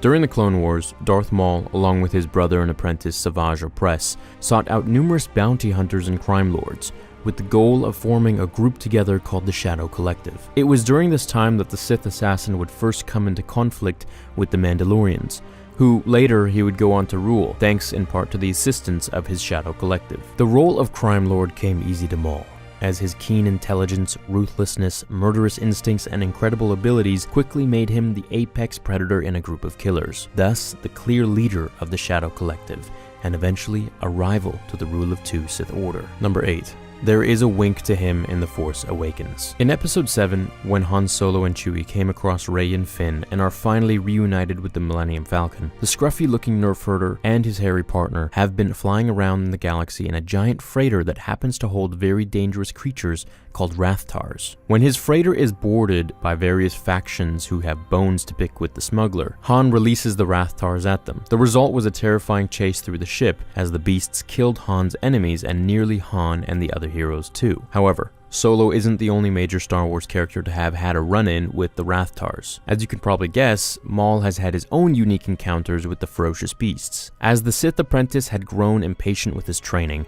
craving to face a worthy opponent, he decided to travel to the planet Tuon Keti to hunt down their famous predators, the Rathtars. You might remember it in a comic that I've covered. Their brutal and savage nature appeared to Darth Maul, and he respected that unlike him, they served no master. For most, hunting Rathtars was a perilous proposition that was not undertaken lightly, but for Maul, hunting them down was merely to pass the time and his boredom. Number 9. He was a killer with a heart. two of them. Though the Zabrak species are very similar to humans in their appearance, they do have several key differences, the horns being the obvious ones, but internally, they were also different, in that Maul and the rest of his kind had two hearts beating in their bodies. Like a human heart, the Zabrak's hearts regulated their blood, but also worked as kidneys. So, if one of them stopped working, the other heart would keep pumping blood in its place. This could help give Maul and other Zabraks an advantage, almost a second chance in battle, as they kind of had an extra battery to run on. Maul's species were not the only one to have two hearts. Another famous person was Ki-Adi-Mundi's kin, the Saurians. Though there has yet, as far as I know, to be any lore story where Maul's second heart comes into play and gives him an unexpected edge in a duel or battle, it's fun to think about how one of the most dangerous and cold-hearted killers in the galaxy is all full of heart. Number 10. Maul and Obi-Wan had their first rematch in the Clone Wars. Maul wanted two things during the Clone Wars. One was to create his own rival power to the Jedi and the Sith. The second, which may have been of even more urgency for the Zabrak, was he wanted vengeance against Kenobi for his defeat on Naboo. His brother Savage had found Maul on a junkyard planet and took the injured Sith back with him to Dathomir, the home of Mother Talzin, who restored his sanity and repaired his legs. Once rehabbed, Maul became obsessed with finding Obi-Wan and enacting his revenge on the Jedi Master. So soon after he managed to hunt down Kenobi and a decade after their epic duel, the two warriors once again faced each other. Maul clearly had the advantage in their duel, but he was unable to get his revenge on Obi-Wan because Count Dooku's former apprentice, Asajj, interceded herself into the battle, siding with her enemy Kenobi against Maul. This wouldn't be the final confrontation between the two, of course. There would be others through the years, even after the Clone Wars. Both opponents would cause each other a lot of heartache. Maul was literally half the man he used to be because of Kenobi, and Kenobi would lose the woman he loved to Maul's blade, as well as his master. It wouldn't be until near the Battle of Yavin that the two of them would have their last duel, but Obi-Wan had just been a Padawan who got lucky on Naboo, a Jedi whose powers were still growing into the Clone Wars. But by the time of their final duel, he was a wise and powerful Jedi Master, and for the first time, the superior of the two. Obi-Wan only felt sorrow when he slayed Darth Maul, but at last, the Sith, who never had been given a choice about joining the dark side, found some peace in his death. Here are 4 possible books I think you might be interested in. You can either choose one or all to read or listen to, but I think they're pretty interesting and they give a good background to Darth Maul from the EU. The first one is Darth Maul Saboteur. This is more of a short story and it takes place shortly before the events of Episode 1, and it's really one of the earlier missions given to Maul by Sidious. So Sidious sends Maul to the mining world of Dorvala, and it's where these two rival corporations are competing for control of valuable ore shipments. So Sidious intends to destabilize both companies so that the Trade Federation can take control of Dorvala's resources and political influence. Maul infiltrates the planet's corporate infrastructure, manipulates both companies into escalating their conflict, and he does this by secretly altering recordings, misleading spies, and provoking sabotage operations. He basically tricks both corporations and a criminal mercenary group called the Tomb Clan into destroying each other's shipments. This results in economic collapse that forces the rival companies to merge, giving the Trade Federation control of Dorvala's shipping and trade routes. This strengthens the Federation's political position in the Republic and increases Sidious's influence over Viceroy Newt Gunray. The mission proves Maul can operate independently while serving large Sith plans. The next is Darth Maul Shadowhunter, and this would be probably my favorite of these 4. This is set immediately before the Phantom Menace, and it follows Maul as he hunts down individuals who may expose the Sith's involvement with the Trade Federation. Now, a Nemoidian named Hath Monchar discovers that the Trade Federation is secretly being manipulated by Darth Sidious. Fearing the consequences, Monchar attempts to sell this information on Coruscant. This information ends up in the hands of Lorne Pavin, who is kind of like I'd say sort of main character after Maul. He's an information broker who once worked with the Jedi. Now, when Sidious learns of this leak, he's obviously really angry, so he sends Maul to eliminate everyone connected to it. And mind you, this is how the acolytes should have gone, because Maul still takes care of things super stealth, and nobody figures out what's going on. As Maul tracks Pavin through Coruscant's criminal underworld and lower levels, which the book takes us through all of these different places on Coruscant, and it really kind kind of just builds the world of Coruscant in the upper and lower levels, even like going through nightclubs and things like that. Pavin is assisted by a Jedi Padawan named Darsha Asant and his droid companion I-5. Darsha attempts to protect Pavin long enough for the information to reach the Jedi Council, but Maul eventually confronts them. Darsha is killed, and Pavin ultimately sacrifices himself so that the Sith secret will not be revealed prematurely. The mission ensures the Sith remain hidden, allowing Sidious's plan for the Naboo crisis